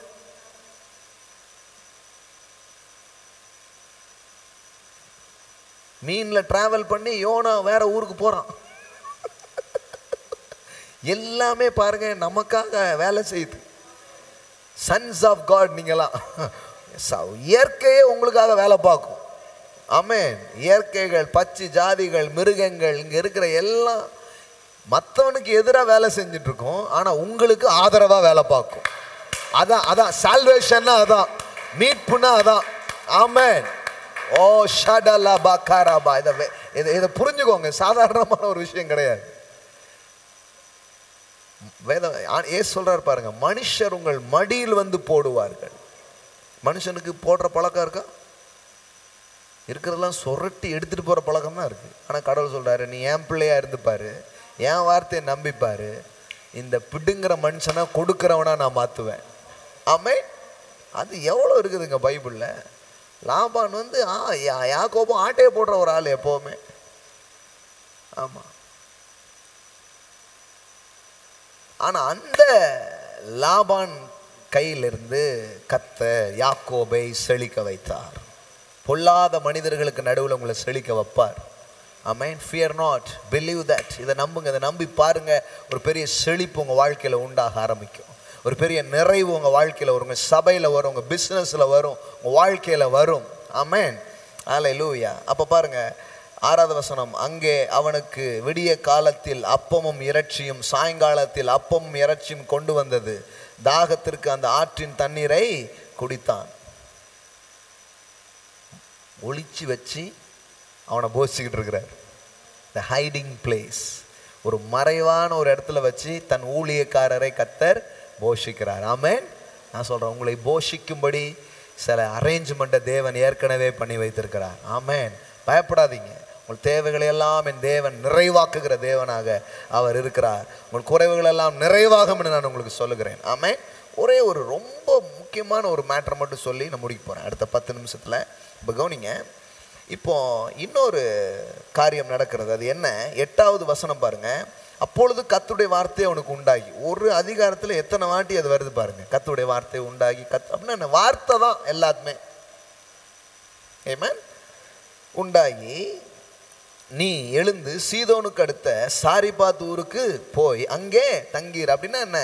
வார்த்தை வந்து கேரித்தில் இருந்தா கேரித்தில் இருக்கணும், சீதோனுக்கு போனா சீதோனுக்கு போகணும். ஏன்? வார்த்தை என்ன எங்க போக சொல்லுதோ அங்க எனக்காக தேவன் ஒன்று அரேஞ்ச் பண்ணி வச்சிருப்பார். ஆமென். உனக்கு குறிக்கப்பட்ட மலைக்கு போ அப்படின்னு குறிக்கப்பட்ட மலைக்கு ஆபிரகாம் போன உடனே என்ன நடக்குது? அங்க இருக்கிற அந்த குறிக்கப்பட்ட மலைக்கு போன உடனே ஆட்டுக்குட்டி வெளியில வருது. ஆமென். அப்போ காட்ஸ் அப்பாயிண்டட் பிளேஸ், தேவன் உங்களுக்காக வச்சிருக்கிற அந்த இடத்துக்கு நேராக தேவன் உங்களை நடத்துவார். The right time in the right place, சரியான நேரத்தில் சரியான இடத்துல போய் நீங்கள் அமரும் பொழுது ஒரு பெரிய போஷிப்பு உங்களுக்கு உண்டாகிறத நீங்கள் பார்ப்பீர்கள். Amen. Praise God. Amen. So அவன் தேவையை தேவன் சந்திக்கிறார். இப்போ கவனிங்க, இப்போ ஒரு ஊழியக்காரரின் தேவையை கர்த்தர் சந்திக்கிறார். அப்போ முதல்ல நான் ஆரம்பிக்கும் போதே சொன்னேன், தம் ஊழியக்காரரின் செழிப்பை விரும்புகிற கர்த்தர். ஞாபகம் இருக்குதா? ஆரம்பத்திலே சொன்னேன். இப்போ கவனிங்க, இப்போ ஒரு விதவையின் தேவையை சந்திக்கிறார். இன்னும் கரெக்டாக சொன்னா ஒரு விசுவாசியின் தேவையை சந்திக்கிறார். ஆமென். இப்போ கவனிங்க, சீதோனுக்கு அடுத்த சாரிபாத் ஊருக்கு போய் அங்கே தங்கியிரு, உன்னை பராமரிக்கும்படி அங்கே இருக்கிற ஒரு விதவைக்கு கட்டளை இட்டேன் என்றான். அப்பொழுது அவன் எழுந்து சாரிபாத்துக்கு போனான். இந்த கதைலாம் உங்களுக்கு தெரியும். போன உடனே இந்த அம்மாட்ட தண்ணி கொண்டு வான்னு சொல்கிறான். இந்த அம்மா தண்ணி தானே ஐயா கேட்குறாருன்னு நம்பி போகுது. கொஞ்சம் அப்பத்தையும் சுட்டு கொண்டு வான்ட்டு அந்த அம்மா திரும்பி வந்துட்டு, ஐயா இப்படி கொண்டு என்ன கொஞ்சோல மாவு தான் இருக்கு, நானும் என் பையனும் சாப்பிட்டுட்டு செத்து போயிடலான் இருக்கிறோம். அதானே சாப்பிட்டுட்டு செத்து போகிறது தெம்பா சாவறதா? அப்படின்ட்டு அது சொல்லுது. அந்த அன்னைக்கு இவன் என்ன பண்ணுறாரு, தீர்க்கதரிசி நீ வந்து முதல்ல எனக்கு கொண்டு வா அப்படிங்கிறார். இப்போ கவனிங்க, இதான் ரொம்ப முக்கியமான ஒரு மேட்ரு. ஆமாம், க்ளோரி டு காட். கொண்டு வர அவள் போகிற போது அவன் அவளை நோக்கி கூப்பிட்டு, கொஞ்சம் அப்பமும் உன் கையிலே எனக்கு கொண்டு வா என்றான். அதற்கு அவள், பானையில் ஒரு பிடி மாவும் களையத்தில் கொஞ்சம் எண்ணெயுமே அல்லாமல் என்னிடத்தில் ஒரு அடையும் இல்லை என்று உம்முடைய தேவனாகிய கர்த்தருடைய ஜீவனை கொண்டு சொல்லுகிறேன். சத்தியம்லாம் பண்ணிட்டான். அம்மா சத்தியமாங்கிறதுல ஆண்டவர் சத்தியமான்ட்டான். ஒன்றுமே இல்லை. இதோ நானும் என் குமாரரும் சாப்பிட்டு செத்து போக அதை எனக்கும் அவனுக்கும் ஆயத்தப்படுத்துகிறதற்கு 2 விறகுகளை பொறுக்கி கொண்டிருக்கிறேன் என்றார். அப்பொழுது எலியா அவளை பார்த்து, பயப்படாதே. நான் சொல்லுங்க, பயப்படாதே. ஒரு பஞ்சமான நேரத்தில் ஒரு தீர்க்கதரிசி வந்து என்ன சொல்கிறாரு, பயப்படாதே. ஆமென்.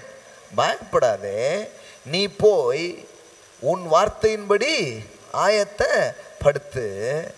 ஆனாலும் முதலில் அதில் எனக்கு ஒரு சிறிய அடையை பண்ணி என்னிடத்தில் கொண்டு வா, பின்பு உனக்கும் உன் குமாரருக்கும் பண்ணலாம். நல்லா தெரிஞ்சுக்கோங்க, தேசத்தில் பஞ்சம், தேசத்தில் வறுமை, சாப்பிட வழி இல்லாமல் மக்கள் இருந்து கொண்டிருக்கிற ஒரு நேரம், சிச்சுவேஷனை புரிஞ்சுக்கோங்க.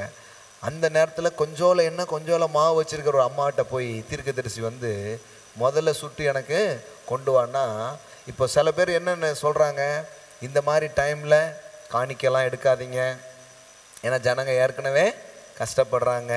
இந்த மாதிரி நேரத்தில் மக்கள்கிட்ட என்ன சொல்லுங்கள், நீங்கள் வந்து இருக்கிறத வச்சு அப்படியே சாப்பிட்டுட்டு பார்த்துக்கோங்க, அப்படியே சொல்லிடணுங்காங்க பாருங்க. அப்போ அவங்களுக்கு வெளிப்பாடே இல்லைன்னு அர்த்தம். தீர்க்கதரிசி வந்து இந்த மாதிரி நேரத்தில் தான் கொண்டு வாங்க. ஏன்னா உங்ககிட்ட இருக்கிறத அப்படியே சாப்பிட்டேன்னா அப்படியே முடிஞ்சிடும். உன்னிடத்தில் இருக்கிறத தேவனுடைய அபிஷேகத்தில், தேவனுடைய ராஜ்யத்தில் கனெக்ட் பண்ணால் அதுதான் உன் பஞ்சங்களை மேற்கொள்வதற்கான தேவனுடைய வழியாக அது இருக்கிறது. ஆமென். அல்லேலூயா. எல்லாம் சொல்லுங்க, பஞ்சத்தை மேற்கொள்வதற்கான தேவனுடைய வழி விதையாக இருக்கிறது. ஆமென். விதைப்பாக இருக்கிறது. எல்லாம் சொல்லுங்க, விதைப்பு தான். ஹல்லேலூயா. விதைப்பு தான் பஞ்சங்களை மேற்கொள்கிற வழியாக இருக்கிறது. ஆமென். அப்ப விதைப்பு பஞ்சங்களை மேற்கொள்ள வைக்கும். ஹல்லேலூயா. நான் சொல்றேன், மற்ற நேரத்தை விட இந்த நேரம் தான் நீங்க விதைக்கணும். ஹல்லேலூயா. மற்ற நேரங்களை விட இந்த நேரங்களில் தான் நீங்கள் வந்து தேவனுக்கென்று உதாரத்துவமாக நீங்கள் கொடுக்க வேண்டும். ஆமென். ஏன்னா பஞ்சத்தை மேற்கொள்வதற்கு அதுதான் வழியாக இருக்கிறது. ஆமென். ஹல்லேலூயா. பஞ்சங்களை மேற்கொள்வதற்கு அதுதான் வழியாக இருக்கிறது. ஆமென். அப்போ இந்த நேரத்தை யாரோ வந்து ஏதோ பிடுங்கிட்டு போகிறது ஒரு நேரம் கிடையாது. கர்த்தருடைய ஊழியக்காரன் வந்து காக்கா கிடையாது பிடுங்கிட்டு போகிறதுக்கு, உங்களை பிடுங்கிறதுக்காக கேட்குறது இல்லை. இது நல்லா விளங்கி அனாயிண்டிங்கை புரிஞ்சுக்கிட்டு இது கேட்குறது, ஜனங்களை அப்படி செய்யும்படியாக அவங்கள உற்சாகப்படுத்துறது. நல்லா கவனிங்க, என்ன நடந்தது பாருங்க. கர்த்தர் தேசத்தின் மலையை கட்டளையிடும் நாள் மட்டும் பானையில் மா செலவழிந்து போவதும் இல்லை, கலசத்தில் எண்ணெய் குறைந்து போவதும் இல்லை என்று இஸ்ரவேலின் தேவனாகிய கர்த்தர் சொல்லுகிறார் என்றார். பாருங்க, இது எல்லாருக்கெல்லாம் கிடையாது. ஏன்னா அந்த ஊரில் எத்தனையோ விதவைகள் இருந்தாங்க, அவங்க பட்னியில் தான் இருந்தாங்க. ஆனால் இந்த விதவை பஞ்சத்தில் செழிப்பாக இருந்தா. ஆமென். ஏன் தெரியுமா? வார்த்தையை கேட்கிறவள், வார்த்தைக்கு செவி சாய்க்க முடிவெடுத்தவள், வார்த்தையின்படியே கொடுக்க தீர்மானம் செய்தவள். நல்லா கவனிங்க, இங்க பாருங்க என்ன போட்டிருக்குது. 15வது வசனம், அவள் போய், எல்லாம் சொல்லுங்க, அவள் போய் எலியாவின் சொற்படி செய்தாள். எல்லாம் சொல்லுங்க, சொற்படி செய்தாள். அதுதான் கீ. அவன் என்ன சொல்லுகிறானோ அதை செய்யுங்கள், அவர் என்ன சொல்லுகிறாரோ அதை செய்யுங்கள், உன் வார்த்தையின்படி வலையை போடுகிறேன். இங்க அதே தான் வருது. எலியாவின் சொற்படி செய்தால் அவளும் இவனும் அவள் வீட்டாரும் அநேக நாள் சாப்பிட்டார்கள். ஆமென். ஏன்னா எலியா சொன்னது எலியாவின் வார்த்தை கிடையாது. 16 வசனம், கர்த்தர் எலியாவை கொண்டு சொன்ன வார்த்தையின்படியே பானையிலே மா செலவழிந்து போகவும் இல்லை, கலசத்திலே எண்ணெய் குறைந்து போகவும் இல்லை. மாரா ஷடலாகோ மே சேகே. ஹalleluya, hallelujah, glory. glory, glory, glory, glory, glory, glory, glory. எப்படி போட்டிருக்கு பாருங்க. வா, கர்த்தர் எலியாவை கொண்டு சொன்ன வார்த்தையின்படியே பானையிலே மா செலவழிந்து போகவில்லை, கலசத்தில் எண்ணெய் குறைந்து போகவில்லை. அன்னைக்கு கூட ஒருத்தங்க இது இப்படி நீங்கள் பேசிகிட்டே இருந்தீங்க, ஆனால் உண்மையிலே சொல்கிறேன், மற்ற மாதங்கள் எங்களுக்கு பற்றாக்குறையாக இருக்கும், ஆனால் இந்த மாதம் ரொம்ப நிறைவாக இருக்குது அப்படிங்கிறாங்க. ஆமாம், இந்த மாதம் ரொம்ப நிறைவாக இருக்கும். நான் பாருங்கள் 1000 ரூபாய் தான் ஆஃபரிங் அனுப்புவேன், இப்போ 2500 அனுப்பியிருக்கிறேன் அப்படிங்கிறேன். ஒரு சாதாரண ஒரு ஃபேமிலி அவருடைய டெஸ்டமனி நான் சொல்கிறேன். நான் அப்போது நான் சொல்கிறேன், இதே சம்பவத்தை இயேசு எடுத்து பேசுகிறார். நீங்கள் புதிய ஏற்பாட்டில் பார்க்கலாம். நீங்கள் எத்தனையோ விதவை இருந்தா, ஆனால் அந்த சாரிபாத்து விதவையினுடைய அவள் மட்டும்தான் போஷிக்கப்பட்டா. இஸ்ரவேலில் எவ்வளோ பேர் இருந்திருப்பாங்க, அவங்கெல்லாம் நம்பதுக்கு தயாராக இல்லை, பஞ்சத்தில் செழிப்பா. இப்போ இவ யார் தெரியுமா? ஒன்றும் ஒரு ஒரு காமன் ஒரு உமன் தான் இவா. அதனால தான் சாரிபாத்தின்னு ஒரு விதவை. எத்தனையோ விதவைகள் இஸ்ரவேலில் இருந்திருப்பாங்க, ஆனால் இந்த விதவை தான் போஷிக்கப்படுறா. ஒருத்தன் இயேசுகிட்ட சொல்கிறான் பார்த்தீங்களா, ஒரு வார்த்தை சொல்லும் என் வேலைக்காரன் சுகமாகும். அப்போ இயேசு சொல்கிறாரு, இஸ்ரவேலருக்குள்ளேயும் நான் இப்படிப்பட்ட விசுவாசத்தை பார்க்கவில்லை. ஏன்னா என்ன அர்த்தம்? சபைக்கு போகிறவன் வார்த்தையை கேட்குறவனுக்கு, அதாவது சபைக்கு போய் கிறிஸ்தவன் சொல்லிட்டு இருக்கிறவனுக்கு இல்லாத நம்பிக்கை வெளியில் உள்ள ஒரு ஆளுக்கு இருக்குது. கடவுள் நீ சர்ச்சைக்கு போறியான்னு பார்க்கறது இல்லை, விசுவாசத்தை பார்க்குறாரு. விசுவாசத்தை பார்த்து அற்புதங்களை செய்கிற தேவனாக அவர் இருக்கிறார். ஆமென். அது மாதிரி தான் ஊரில் எத்தனையோ பேர் அதாவது கஷ்டம், அதாவது நான் கஷ்டத்திலே இருக்கிறேங்க, தேவையிலே இருக்கீங்கன்னா நீங்கள் அப்படியே தான் இருப்பீங்க. ஆனால் விசுவாசம் உங்களை விதைக்க வைக்கும். விதை உங்களை தரித்திரத்திலேருந்து வெளியில் கொண்டு வரும். ஆமென். நான் சொல்கிறேன், விதைக்கிற ஒரு விசுவாசத்தை நீங்கள் பெற்றுக்கொள்ளாமல் உங்கள் தரித்திரத்திலிருந்து நீங்கள் வெளியே வரவே மாட்டீங்க. தரித்திரத்துலேருந்து எப்போ வெளியே வருவீங்க? கொஞ்சம் எண்ணெய் கொஞ்சமாக இருந்தபோது அது அவர் சொல்றாரு, நீ சாப்பிட்டுட்டு மிச்சம் இருந்தால் கொண்டு வா அப்படி சொல்ல தீர்க்கதரிசி. முதலாவது கொண்டு வா, முதலாவது கொண்டு வா. சிலர் கஷ்டமாயிடுச்சு, இந்த மாதம்லாம் கொஞ்சம் அப்படியே வைப்போம், மீதி இருந்தால் பார்ப்போம் அப்படிங்கிறாங்க. அப்போ அவங்களுக்கு அது விளங்கவே இல்லை. மீதி இருந்தால் கொண்டு வந்து கொடுக்கறது கடவுள் அப்படி கேட்கலங்க. கடவுள் அவர் தேவைக்காக கேட்கல, என்னை கனம் பண்ணுறியான்னு பார்க்குறாரு அவர். முதலாவது அவருக்கு, முதலாவது தேவனுடைய ராஜ்யத்தையும் அவருடைய நீதியையும் தேடுங்கள், அப்பொழுது இவைகள் எல்லாம் உங்களுக்கு கூட கொடுக்கப்படும். ஃபர்ஸ்ட் காட், ஃபர்ஸ்ட் ஃப்ரூட், உன் விளைவின் முதற் பலனால் கர்த்தரை கனம் பண்ணு. அப்போ இந்த குறைவு, மறுபடியும் சொல்றேன் நான், ஒரு ஊழியர் செழிப்பு இல்லாமல் இருப்பதுக்கு என்ன காரணம்? வார்த்தை இல்லாததான் காரணம். இங்கே ஒரு விசுவாசி, இங்கே ஒரு ஒரு விதவை செழிப்பிலே வாழ்ந்ததுக்கு என்ன காரணம் நினைக்கிறீங்க நீங்கள்? அவருடைய விசுவாசம், வார்த்தைக்கு அவ கொடுத்த மரியாதை. ஊரே பஞ்சத்தில் இருக்கும்போது அவளை செழிப்பில் வாழ வைக்கிறது. அதைத்தான் நான் பேசிட்டு இருக்கிறேன். நான் தேசமே பஞ்சமாக இருக்கலாம், அங்கே பாருங்கள் என்ன போட்டிருக்குது, கர்த்தர் எலியாவை கொண்டு சொன்ன வார்த்தையின்படியே பானையிலே மா செலவழிந்து போகவில்லை, கலசத்தில் என்ன குறைஞ்சி போகவில்லை.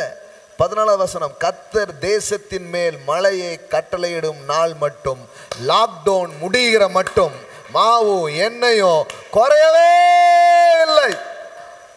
ஆமென். நான் சொல்ல குறைஞ்சி போகாதுங்க, குறைஞ்சி போகாது. அது எப்படிங்க? அது எப்படின்னா அனுபவிச்சு பாருங்க, அதான் தெரியும். ஹல்லேலூயா.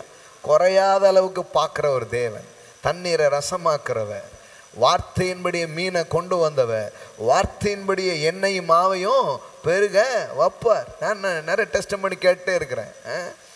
You can also share your testimony. உங்கள் சாட்சி நீங்கள் பகிர்ந்து கொள்ளுங்கள். ஏன்னா அவர் வார்த்தை கிரியை செய்யும் நான் நம்புகிறேன். சூழ்நிலையில் என்ன இருக்குதோ அதை பேசுறதுக்கு நான் வரலங்க. தேவன் அவருடைய வார்த்தையில் எதை வைத்திருக்கிறார் அதை சொல்வதற்காக நான் வந்திருக்கிறேன். ஆமென். அப்போ மலை தாழ்ச்சியான வருஷத்திலும் தப்பாமல் கனி கொடுப்பாய், மகா வறட்சியான காலங்களிலும் உன் ஆத்துமாவை அவர் திருப்தி உள்ளதாய் மாற்றுவார் என்பதுதான் வாக்காக இருக்கிறது. ஆமென். பாருங்க, அவளும் அவள் வீட்டாரும் எலியாவும் எல்லாரும் அநேக நாள் சாப்பிட்டார்கள். முதல்ல ஒரு வேளைக்கு வராதது இப்ப அநேக நாளுக்கு வருது. ஹல்லேலூயா, ஹல்லேலூயா. அதாவது இருக்கிறத வாயில போட்டீங்கன்னா முடிஞ்சுது, இருக்கிறத எடுத்து கொஞ்சம் வெளியில போட்டீங்கன்னா அதுக்கு பேர் விதை. ஆமென். இப்ப நான் சொல்றேன், இந்த நேரத்துல கூட கடவுள் உங்களுக்கு என்ன தருகிறாரோ அதிலே ஆகாரமும் இருக்கிறது, விதையும் இருக்கிறது. இப்படி சொல்லலாமா? என்னிடத்தில் உள்ளவைகளில் ஆகாரமும் இருக்கிறது, விதையும் இருக்கிறது. இந்த வார்த்தையை சொல்லுங்க பார்க்கலாம். என்னிடத்தில் உள்ளவைகளில் ஆகாரமும் இருக்கிறது, விதையும் இருக்கிறது. அதாவது ரெண்டும் இருக்கு. இப்போ நான் அன்னைக்கு கூட நம்ம நண்பர்களோட பேசிட்டு இருந்தேன். நம்ம சிலருக்கு இந்த அரிசி பருப்பு இதெல்லாம் நம்ம கொடுத்துட்டு இருக்கிறோம். அப்போ இதுலயே செக் பண்ணிடலாம் அவங்க மனசை இல்லை எவ்வளவு செழிப்பு இருக்கு அப்படிங்கிறது. எப்படி செக் பண்ணலான்னா, கொண்டு போனதை அப்படியே அவிச்சு சாப்பிட்டாங்கன்னு வைங்களேன், அவங்க அத்தனை பேரும் தரித்திர புத்தி உள்ளவங்க. ஆனால் இந்த அரிசியில் இந்த இதில் நம்மளை விட கஷ்டப்படுறவங்க யாரோ கொஞ்சம் பேர் உண்டுன்னு சொல்லி அந்த 5 கிலோ அரிசியில் கூட ஒரு 1/2 கிலோயாவது யாருக்காவது ஒருத்தர் கொடுத்துருப்பார்னா அவர்கள் தான் செல்வந்தர்களாக இருக்கிறார்கள், அவர்கள் தான் விதைக்கிறவர்களாக இருக்கிறார்கள், அவர்கள் பெருகி கொண்டே இருப்பார்கள். அதாவது 1/2 கிலோ அரிசியா 5 மூடையாங்கிறதெல்லாம் கடவுள் பார்க்கறது இல்லை. அதாவது இந்த தரித்திரங்கிறது எங்க இருக்கு தெரியுமா? புத்தியில தான் இருக்கு. இப்போ இந்த நேரத்தில் கூட கடவுள் நீ 100 கோடி கொடுத்தாதான் உன்னை ஆசீர்வதிப்பேன், இல்லை 10 லட்சம் கொடுத்தாதான் உன்னை ஆசீர்வதி அப்படிலாம் உங்ககிட்ட என்ன இருக்கோ அதில் என்ன இருக்குது? ஆகாரமும் இருக்கு, விதையும் இருக்கு. எல்லாம் சொல்லுங்க, என்னிடத்தில் உள்ளவைகளில் ஆகாரமும் இருக்கிறது, விதையும் இருக்கிறது. அப்போ கடவுள் நம்மகிட்ட தர்றதுல உங்களுக்கு ஒன்று வருதுன்னா அதில் என்ன இருக்குது? லபுக்குன்னு வாயில் போட்டக்கூடாது. அதில் என்ன இருக்குது? கொஞ்சம் விதை இருக்குது. கொஞ்சம் விதைக்கணும். அதை எடுத்து யாருக்கோ விதைக்கணும். அந்த விதைக்கும் போது ஒரு வேலையில் முடிகிறது அநேக நாள் லென்த் ஆகுது. ஆமென். இதுதான் கடவுளுடைய ராஜ்யங்க, இதுதான் கடவுளுடைய வார்த்தைங்க. செஞ்சு பாருங்க, பண்ணி பாருங்க. இப்போ நாங்கள் நிறைய வந்த பிறகு கொடுக்க ஆரம்பிக்கல. அந்த குறைவான நேரத்தில் எடுத்து கொஞ்சம் கொஞ்சமாக சின்ன கோல்டு நான் விதைச்சிருக்கிறேன். அப்புறம் பார்த்தா அறுவடை. அப்புறம் விதைச்சு இந்த கடந்த 3 வருஷத்தில் பார்த்தா ஒரு 30 மோதிரமாவது நான் விதைச்சிருப்பேன். கோல்டு ரிங்ஸ் நான் சோப் பண்ணது. எத்தனையோ பேருக்கு செயினை விதைச்சிருக்கிறேன். இப்போ ஆகாரங்களை விதைச்சிருக்கிறோம், பணங்களை விதைச்சிருக்கிறோம், நம்பிக்கையை, வார்த்தையை, தேவன் கொடுக்கறதெல்லாம் விதைச்சு பார்த்தா எடுக்க முடியாத அளவுக்கு அறுவடைகள் வருகிறது. அப்போ இது எப்படி ஸ்டார்ட் ஆகுது? அதனால தான் கடவுளுடைய வார்த்தை சொல்லுகிறது, விதைக்கிறவனுக்கு விதையையும் புசிக்கிறதற்கு ஆகாரத்தையும் கொடுத்து நீதியின் விளைச்சல்களை கர்த்தர் வர்த்திக்க பண்ணுகிறார். ஆமென். இந்த நேரத்தில் கூட உங்கள் பஞ்சத்தை நீங்கள் செழிப்பாக மாற்றலாம். உங்கள் விசுவாசத்தின் மூலம், தேவ வார்த்தையின் மூலம், நீங்கள் விதைப்பதின் மூலம் அவ்விதமாக செய்யலாம். ஆமென். தேவனுடைய அதாவது மக்கள் நீடுங்கிறாங்க, காட் சொல்றார் சீட் அப்படிங்கிறார். ஹல்லேலூயா. தேவை அப்படிங்கிறாங்க, ஆண்டவர் சொல்றார் விதை அப்படிங்கிறார். உன் விதை தான் உன் தேவையை பிரேக் பண்ண போகுது. இந்த பூமியில் இருக்கிற எல்லா தேவையை பிரேக் பண்றதுக்கு இயேசு என்கிற விதையை தேவன் இந்த பூமியில் விதைத்தார். விதைக்கப்பட்ட அந்த விதை தான் இந்த பூமியின் முகத்தை, தரித்திரத்தை நீக்கும்படியான விதையா இது வெளிப்பட்டது. ஆமென். கடவுள் எனக்கு ஒத்த குமாரன் தான் இருக்கான், அவரை போட்டா என்ன பண்ண அப்படின்னு நினைக்கல. பாருங்களேன், கொஞ்சம் என்ன கொஞ்சம் மாவு. கொஞ்சம்னா கொஞ்சம் இல்லைங்க, கொஞ்சத்தை வாயில போட்டாதான் முடியுது, வெளியில விட்டீங்கன்னா வளருது. புரிஞ்சுக்கோங்க, இந்த வெளிப்பாட்டை பெற்றுக்கோங்க. நீங்க தரித்திரர்கள் அல்ல, நீங்கள் செல்வந்தர்களாக இருக்கிறீர்கள். ஒருவேளை உங்களுடைய பொருளாதாரத்தின் அடிப்படையில் நீங்கள் தரித்திரர் போல இருக்கலாம், ஆனா மனதில் நீங்க செல்வந்தர்களாக இருக்க முடியும். எப்போ தெரியுமா? இந்த 100 ரூபால ஒரு 10 ரூபாய் எடுத்து யாருக்காவது உங்களால தர முடியும்னா நீங்கள் செல்வந்தர்கள். ஆமே. அதை முதல்ல அங்க ஸ்டார்ட் பண்ணுங்கிறேன். பண்ணி பாருங்க. கொஞ்ச நாள்ல தரித்திரத்தை நீங்கள் தேடையும் காணாதிருப்பீர்கள். உதார குணமுள்ள ஆத்துமா செழிக்கும் என்பது தேவனுடைய வார்த்தையாக இருக்கு. செழிப்புள்ளவங்களாவே பிறந்து வரலங்க. விதைச்சு விதைச்சு விதைச்சு விதைச்சு தங்கத்தை விதைச்சோம், தங்கத்தை அறுத்தோம், பொருளை விதைச்சோம், பொருளை வருத்தோம், வார்த்தையை விதைச்சோம், வார்த்தையை அறுத்தோம். அப்படியே அறுத்து அறுத்து அறுத்து பாருங்க. போன டிசம்பர்ல ஒரு காரையே விதைச்சோம். ஒரு புது பிராண்ட் நியூ காரை வாங்கி ஒரு ஊழியக்காருக்கு விதைச்சிருக்கோம். நான் நம்புறேன் பெஸ்ட் காரை நான் அறுவடையா பெற்றுக்கொள்ளுவேன். ஆமேன். வீடுலாம் வாங்கி விதைக்கணும்னு எனக்கு ஆசை. சீக்கிரமா அதெல்லாம் நான் செய்வேன். ஆமேன். ஹல்லேலூயா. ஆமேன். கர்த்தர் எல்லாவற்றையும் செய்கிறவராக இருக்கிறார். ஒரு சிறிய விதைக்குள்ளே தான் ஒரு விதைக்குள்ள ஒரு மரம் இருக்கு அப்படிங்கிறாங்க. ஒரு விதை இருக்கு, அந்த விதையை போட்டா என்ன வருது? ஒரு மரம் வருது. இப்ப யோசிச்சு பாருங்க, அந்த மரம் வருது, அந்த மரம் நிறைய காய்க்கு பழம் பழுக்கு. இப்ப அதுக்குள்ள என்ன இருக்கு? இன்னும் நிறைய விதை இருக்கு. அப்புறம் அதை போட்டா அதுக்குள்ள இருக்கு. அப்போ ஒரு விதைக்குள்ள ஒரு மரம் இல்ல, ஒரு விதைக்குள்ள காடே இருக்கு. புரியுதுங்களா உங்களுக்கு? விதைக்குள்ள காடே இருக்கு. அப்ப விதைச்சு அறுத்து விதைச்சு அறுத்து விதைச்சு அறுத்து ஒரு நாள் பாத்தீங்கன்னா அப்படியே அம்பாரமா குமிக்கிற மாதிரி உங்க வாழ்க்கை ஆயிடும். ஆமா, என்ன இருக்கும் அதை விதைங்க. நம்பிக்கையை விதைங்க, வார்த்தையை விதைங்க, எல்லாத்தையும் விதைங்க. தேவன் அதை கனம் பண்ணுவார். ஆமேன். விதைப்பு மறுப்பும் இந்த பூமி உள்ளளவும் ஒளிந்து போவது என்று எழுதப்பட்டிருக்கிறது. Amen. Hallelujah. It's a time to sow. இப்போ இது விதைக்கிற ஒரு நேரமா இருக்கிறது. நான் சொல்றேன், இந்த வார்த்தை எல்லாரும் நான் விதைக்க சொல்றது இல்லை. ஏதோ விதைக்க சொல்லி ஆசை காட்டி இதை கேட்கும் போது விசுவாசம் வந்துச்சுன்னா விதைங்க, அவ்வளவுதான். Otherwise don't give. Amen. Hallelujah. ஏன்னா நான் இருக்கிறதெல்லாம் உங்கள்கிட்ட வாங்கிக்கிறது கிடையாது. என்கிட்ட இருக்கிறது உங்கள் மேலே ரிலீஸ் பண்ணுறதுக்காக நான் இந்த வார்த்தையை சொல்லி கொண்டிருக்கிறேன். ஆமென். உங்கள் கரங்களில் நீங்கள் எடுத்துக்கொள்ளலாம். Glory to God. Hallelujah. You can sow now. Hallelujah. உங்கள் கைகளில் எடுத்துக்கொள்ளலாம். உங்கள்கிட்ட என்ன இருக்கோ அதை நீங்கள் விதைக்கலாம். ஆமென். ஆன்லைன் மூலமாக கொடுக்கிற பிள்ளைகள் ஆன்லைன் மூலமாக விதைக்கலாம். உங்கள் தசம பாகங்கள், உங்கள் காணிக்கைகள், உங்கள் விதைகளை நீங்கள் விதைக்கிற ஒரு நேரம் இது. ஜிபே மூலமாக, ஃபோன்பே மூலமாக, ஒரு அக்கௌண்ட் நம்பர் மூலமாக உங்கள் விதைகளை விதைக்கலாம். பணம் ஒரு விதையாக இருக்கிறது. எண்ணெயும் மாவும் ஒரு விதையாக இருந்தது. தேவன் உங்களிடத்தில் கொடுத்திருக்கிற காரியங்களில் ஆகாரமும் இருக்கிறது, அதில் விதையும் இருக்கிறது. அப்போ எனக்கு ஒரு 100 கோடி வந்த பிறகு நாங்கள் கொடுக்க ஆரம்பிக்கலாம். இந்த 10 ரூபால ஆரம்பிங்க, 100 ரூபால ஆரம்பிங்க, 1000 ரூபால ஆரம்பிச்சு பாருங்க. கர்த்தர் அதை அப்படியே பெருக பண்ணுவார். அப்போ ஒரு சம்பளம் வாங்கிறாங்க, பத்தவே மாட்டேங்க. ஏன்னா அந்த சம்பளத்திலேருந்து ஒரு நாளும் விதைச்சதே கிடையாது. எனக்கு பழக்கமே கிடையாது. சம்பளத்தை எடுத்து அப்படியே வாயில் போட்டு தான் பழக்கமே தவிர, அதில் ஃபஸ்ட் எடுத்து தேவனுக்கு நான் கொடுக்கணும், ஏழைகளுக்கு நான் கொடுக்கணும், திக்கற்றவர்கள் நான் கொடுக்கணும்னு பண்ணி பாருங்க. கடவுள் சொல்றாரு, மாவும் எண்ணெயும் குறையாது தம்பி, உன் களஞ்சியம் நிரம்பியே இருக்குங்கிறாரு. ஆமென். ஹல்லேலூயா. தட் இஸ் த வே. கர்த்தர் மாறாதவர், அவருடைய வழிகள் மாறாததாக அது இருக்கிறது. ஆமென்.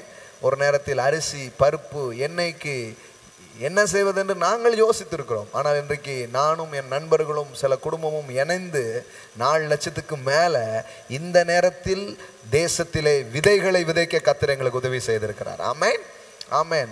ஆமேன். அரசாங்கம் அறிவிப்பு வெளியே வர்றதுக்கு முன்னாடியே 500 குடும்பங்களுக்கு மேலே நம்ம சப்ளை பண்ணியாச்சு.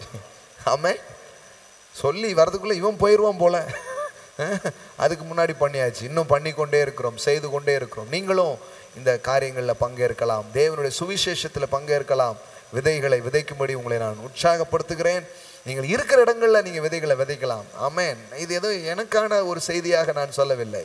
ஹல்லேலூயா. உங்கள் சபைகளிலே தேவ ஊழியரே, தேவ வார்த்தையை சொன்னவர்களுக்கு விதைத்தவர்களை கனப்படுத்துங்கள். ஆமென். ஹல்லேலூயா. ஹல்லேலூயா. ஹல்லேலூயா. யாருடைய வார்த்தையினால் நீங்கள் ஆசீர்வதிக்கப்படுகிறவர்களை கனம் பண்ணுங்கள். நிறைய பேர் ஆன்லைனில் யூடியூப்ஸில் சொல்லுவாங்க, உங்கள் வார்த்தை ரொம்ப சூப்பர், லைக் அப்படின்னு போடுவாங்க. நான் சொல்லுவேன், அவங்கெல்லாம் என் வார்த்தையை ஏற்றுக்கொண்டவங்க கிடையாது.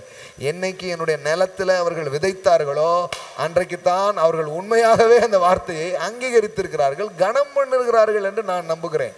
சும்மா லைக் போட்டதும் தேங்க்ஸு, ஆமேன் அப்படிங்கிறதெல்லாம் கிடையாது. உண்மையான கனம் கொடுப்பதில் வெளிப்படுகிறது. உண்மையான நேசம் கொடுப்பதிலே வெளிப்படுகிறது. கண்டுபிடிச்சிடலாம் யார் உண்மையிலே ஒரு கனவுக்கு பின்னாடி இருக்கிறாங்க, யார் உண்மையிலே ஒரு கனவை ரொம்ப நேசிக்கிறாங்கங்கிறது கொடுப்பதை வைத்தே தெரிந்து கொள்ளலாம். கொடுப்பவர்களெல்லாம் நேசிப்பவர்கள் என்று நான் சொல்ல மாட்டேன், ஆனால் நேசிக்கிறவரெல்லாம் கொடுக்கிறவர்களாகத்தான் இருப்பார்கள். ஆமென், ஆமென். கொடுத்து நேசியாமல் இருக்கலாம், ஆனால் நேசித்து கொடுக்காமல் இருக்கவே முடியாது. ஆமென். Love gives always, faith gives always. Hallelujah. உற்சாகப்படுத்துகிற இந்த நேரங்களில் உங்கள் கரங்களை எடுத்துக்கொள்ளுங்க, ஜெபம் செய்து ஆசீர்வாதத்தை நீங்கள் கொடுக்கலாம். ஆமென். பல காரியங்களுக்காக நீங்கள் என்ன காரியத்துக்காக கொடுக்கிறீர்களோ அதை நீங்கள் பதிவு பண்ணி அந்த க்ரீன் ஷாட் எடுத்து ஸ்க்ரீன் ஷாட் எடுத்து நீங்கள் அனுப்புங்க. அது கூகுள் மூலமாக, வாட்ஸ்அப் மூலமாக, எதுக்காக சர்ச் பில்டிங் ஃபண்டுக்காக நீங்கள் அனுப்பலாம். இந்த நேரத்தில் கொரோனாவில் இது பாதிக்கப்பட்டவங்களுக்கு உதவி செய்கிறதுக்காக அனுப்பலாம். தேவ வசனத்தை கனம் பண்ணும்படியாக நீங்கள் அனுப்பலாம். நீங்கள் எப்படி விதைக்கிறீங்களோ தேவன் அப்படிப்பட்ட அறுவடைகளை உங்கள் வாழ்க்கையில் கொடுக்க ஆரம்பிப்பார். அவர் உங்களுக்கு என்ன சொல்லுகிறாரோ அதன்படி செய்யுங்கள், அப்பொழுது செழிப்பீர்கள் என்பது இன்றைக்கு வந்த தேவ வார்த்தை. அவர் தமது வசனத்தை அனுப்பி அவர்களை குணமாக்கி அவர்களை அழிவுகளுக்கு நீங்களாக்கி தப்புவிக்கிறார். இன்றைக்கு உங்களுக்கு வந்திருக்கிற வார்த்தை உங்களை குணமாக்கும், எல்லா அழிவிலிருந்தும் உங்களை தூக்குகிற வார்த்தையாக இருக்கிறது. கரங்களை எடுத்துக்கொள்ளுங்க, அறிக்கை செய்து நாம் கொடுக்கலாம். ஹல்லேலூயா, ஹல்லேலூயா. தகப்பனே, இந்த நாளில் இந்த விதையை எடுத்துக்கொண்டு ஆன்லைன் மூலமாக விதைக்கிற பிள்ளைகளுக்காக நான் ஜெபிக்கிறேன். என் தேவன் தம்முடைய மகிமையின் ஐஸ்வர்யத்தின்படி அவர்கள் குறைவுகளை எல்லாம் இயேசு கிறிஸ்துவுக்குள் மகிமையிலே நிறைவாக்கும்படிக்காக நான் ஜெபிக்கிறேன். ஒரு டிவைன் சப்ளை, ஒரு டிவைன் ஃப்ளோ, ஒரு டிவைன் ஹல்லேலூயா, ஹல்லேலூயா, ஹல்லேலூயா, ஹல்லேலூயா, ஹல்லேலூயா, சூப்பர் நேச்சுரலான ஒரு ஃபைனான்ஷியல் ஃப்ளோ இந்த எலியாவிற்கு செய்த தேவன் அநேக ஊழியர்களுக்கு இப்பொழுதே செய்வீராக. இப்பொழுதே அநேக விசுவாசிகள் அந்த வார்த்தை கேட்கிற ஒவ்வொரு பிள்ளைகளுடைய வாழ்க்கையில் இப்பொழுதே அது நடக்கும்படிக்காக நான் ஜெபிக்கிறேன். இந்த நேரத்தில் கூட ஒரு போஷிப்பு அவர்களுக்கு உண்டாகட்டும், சூழ்நிலையின் சாதகங்களை உங்களுக்கு உண்டாகட்டும். இந்த இந்த இந்த இந்த தரித்திரம்னு சொல்கிற இந்த சூழ்நிலையை கிழித்து கொண்டு உங்கள் பிள்ளைங்க மேலே வரும்படிக்காக நான் பேசுகிறேன். உங்களுடைய வசனம், உங்களுடைய வார்த்தைகள் ஆண்டவரே எங்களுக்கு புது உலகத்தை தருகிறது. உங்களுடைய வார்த்தை எங்களுக்கு திறக்காத கதவுகளை திறக்கிறது. உங்களுடைய வார்த்தைகள் எங்களுக்காக ஆண்டவரே எங்களுடைய ரிசோர்ஸை கூட அதை அப்படியே பெருக வைக்கிற சக்தி உள்ளதாக அந்த வார்த்தை இருக்கிறது. சூப்பர் நேச்சுரல் மணி இன்க்ரீஸ் நான் பேசுகிறேன். பணம் வளரட்டும், பணம் பெருகட்டும், எண்ணெயும் மாவும் பெருகட்டும் என்று நான் சொல்லுங்க. ஒரு பெரிய பெருக்கத்தை நான் உங்கள் வாழ்க்கையில் நான் பேசுகிறேன் கர்த்தாவே. ஆண்டவரே, அந்த வார்த்தைகள் உண்மையும் சத்தியமான உடைய வார்த்தைகளாக இருக்கிறது. இந்த சூழ்நிலைகளை ஜெயித்து உடைய ஜனங்கள் முன்னேறுவார்களாக. ஹல்லேலூயா. உம்மை ருசித்து பார்ப்பார்களாக. குறைவுகளை நிறைவாக்குகிற கிறிஸ்துவின் அபிஷேகத்தை இப்பொழுதே நான் கட்டவிழ்க்கிறேன். ஆசையாய் இந்த நிலத்திலே விதைக்கிற பிள்ளைகள் மேலே ஆண்டவரே எங்கே எந்த கிருபைகளை எங்களுக்கு பகிர்ந்து அளித்தீரோ அதே கிருபையை இப்பொழுதே நான் இம்பார்ட் பண்றேன். லார்ட், இந்த நிலத்தில் விதைக்கிற ஊழியங்கள் மேலே I impart that same anointing, the same grace right now. இந்த ஊழியங்களை விதைக்கிற குடும்பத்தின் மேலே I impart that same grace, Lord. எந்த நாடுகள் இருந்து எந்த இடங்கள் இருந்தெல்லாம் பார்த்து இதில் ஆசையா இன்றைக்கு விதைக்கிறார்களோ ஒவ்வொருத்தர் மேலே தேவனுடைய தயவை நான் பேசுகிறேன். சூப்பர் நேச்சுரல் அபேண்டன்ஸ் அவங்களுடைய வாழ்க்கையில் நான் கட்டவிழ்க்கிறேன் இயேசுவின் நாமத்தினாலே. அப்பா, நீங்க செய்கிறதற்காக நன்றி. அவள் போய் எலியாவின் சொல்படியே செய்தாள். ஹல்லேலூயா. எண்ணெயும் மாவும் குறையவில்லை என்று எழுதியிருக்கிறது. இன்றைக்கு நான் இங்கு பேசினது உம்முடைய வார்த்தை என்பது அவருடைய வாழ்க்கையிலே, பொருளாதாரத்திலே, சரீர சுகங்களிலே என் தேவன் நிரூபிப்பீராக. அற்புதங்களை, அடையாளங்களை பார்ப்பார்களாக என்று சொல்லி ஜெபிக்கிறேன். அவ்விதமாக செய்கிறீர், உமக்கு நன்றி. இயேசுவின் நாமத்தினால் பிதாவே. ஆமென், ஆமென், ஆமென்.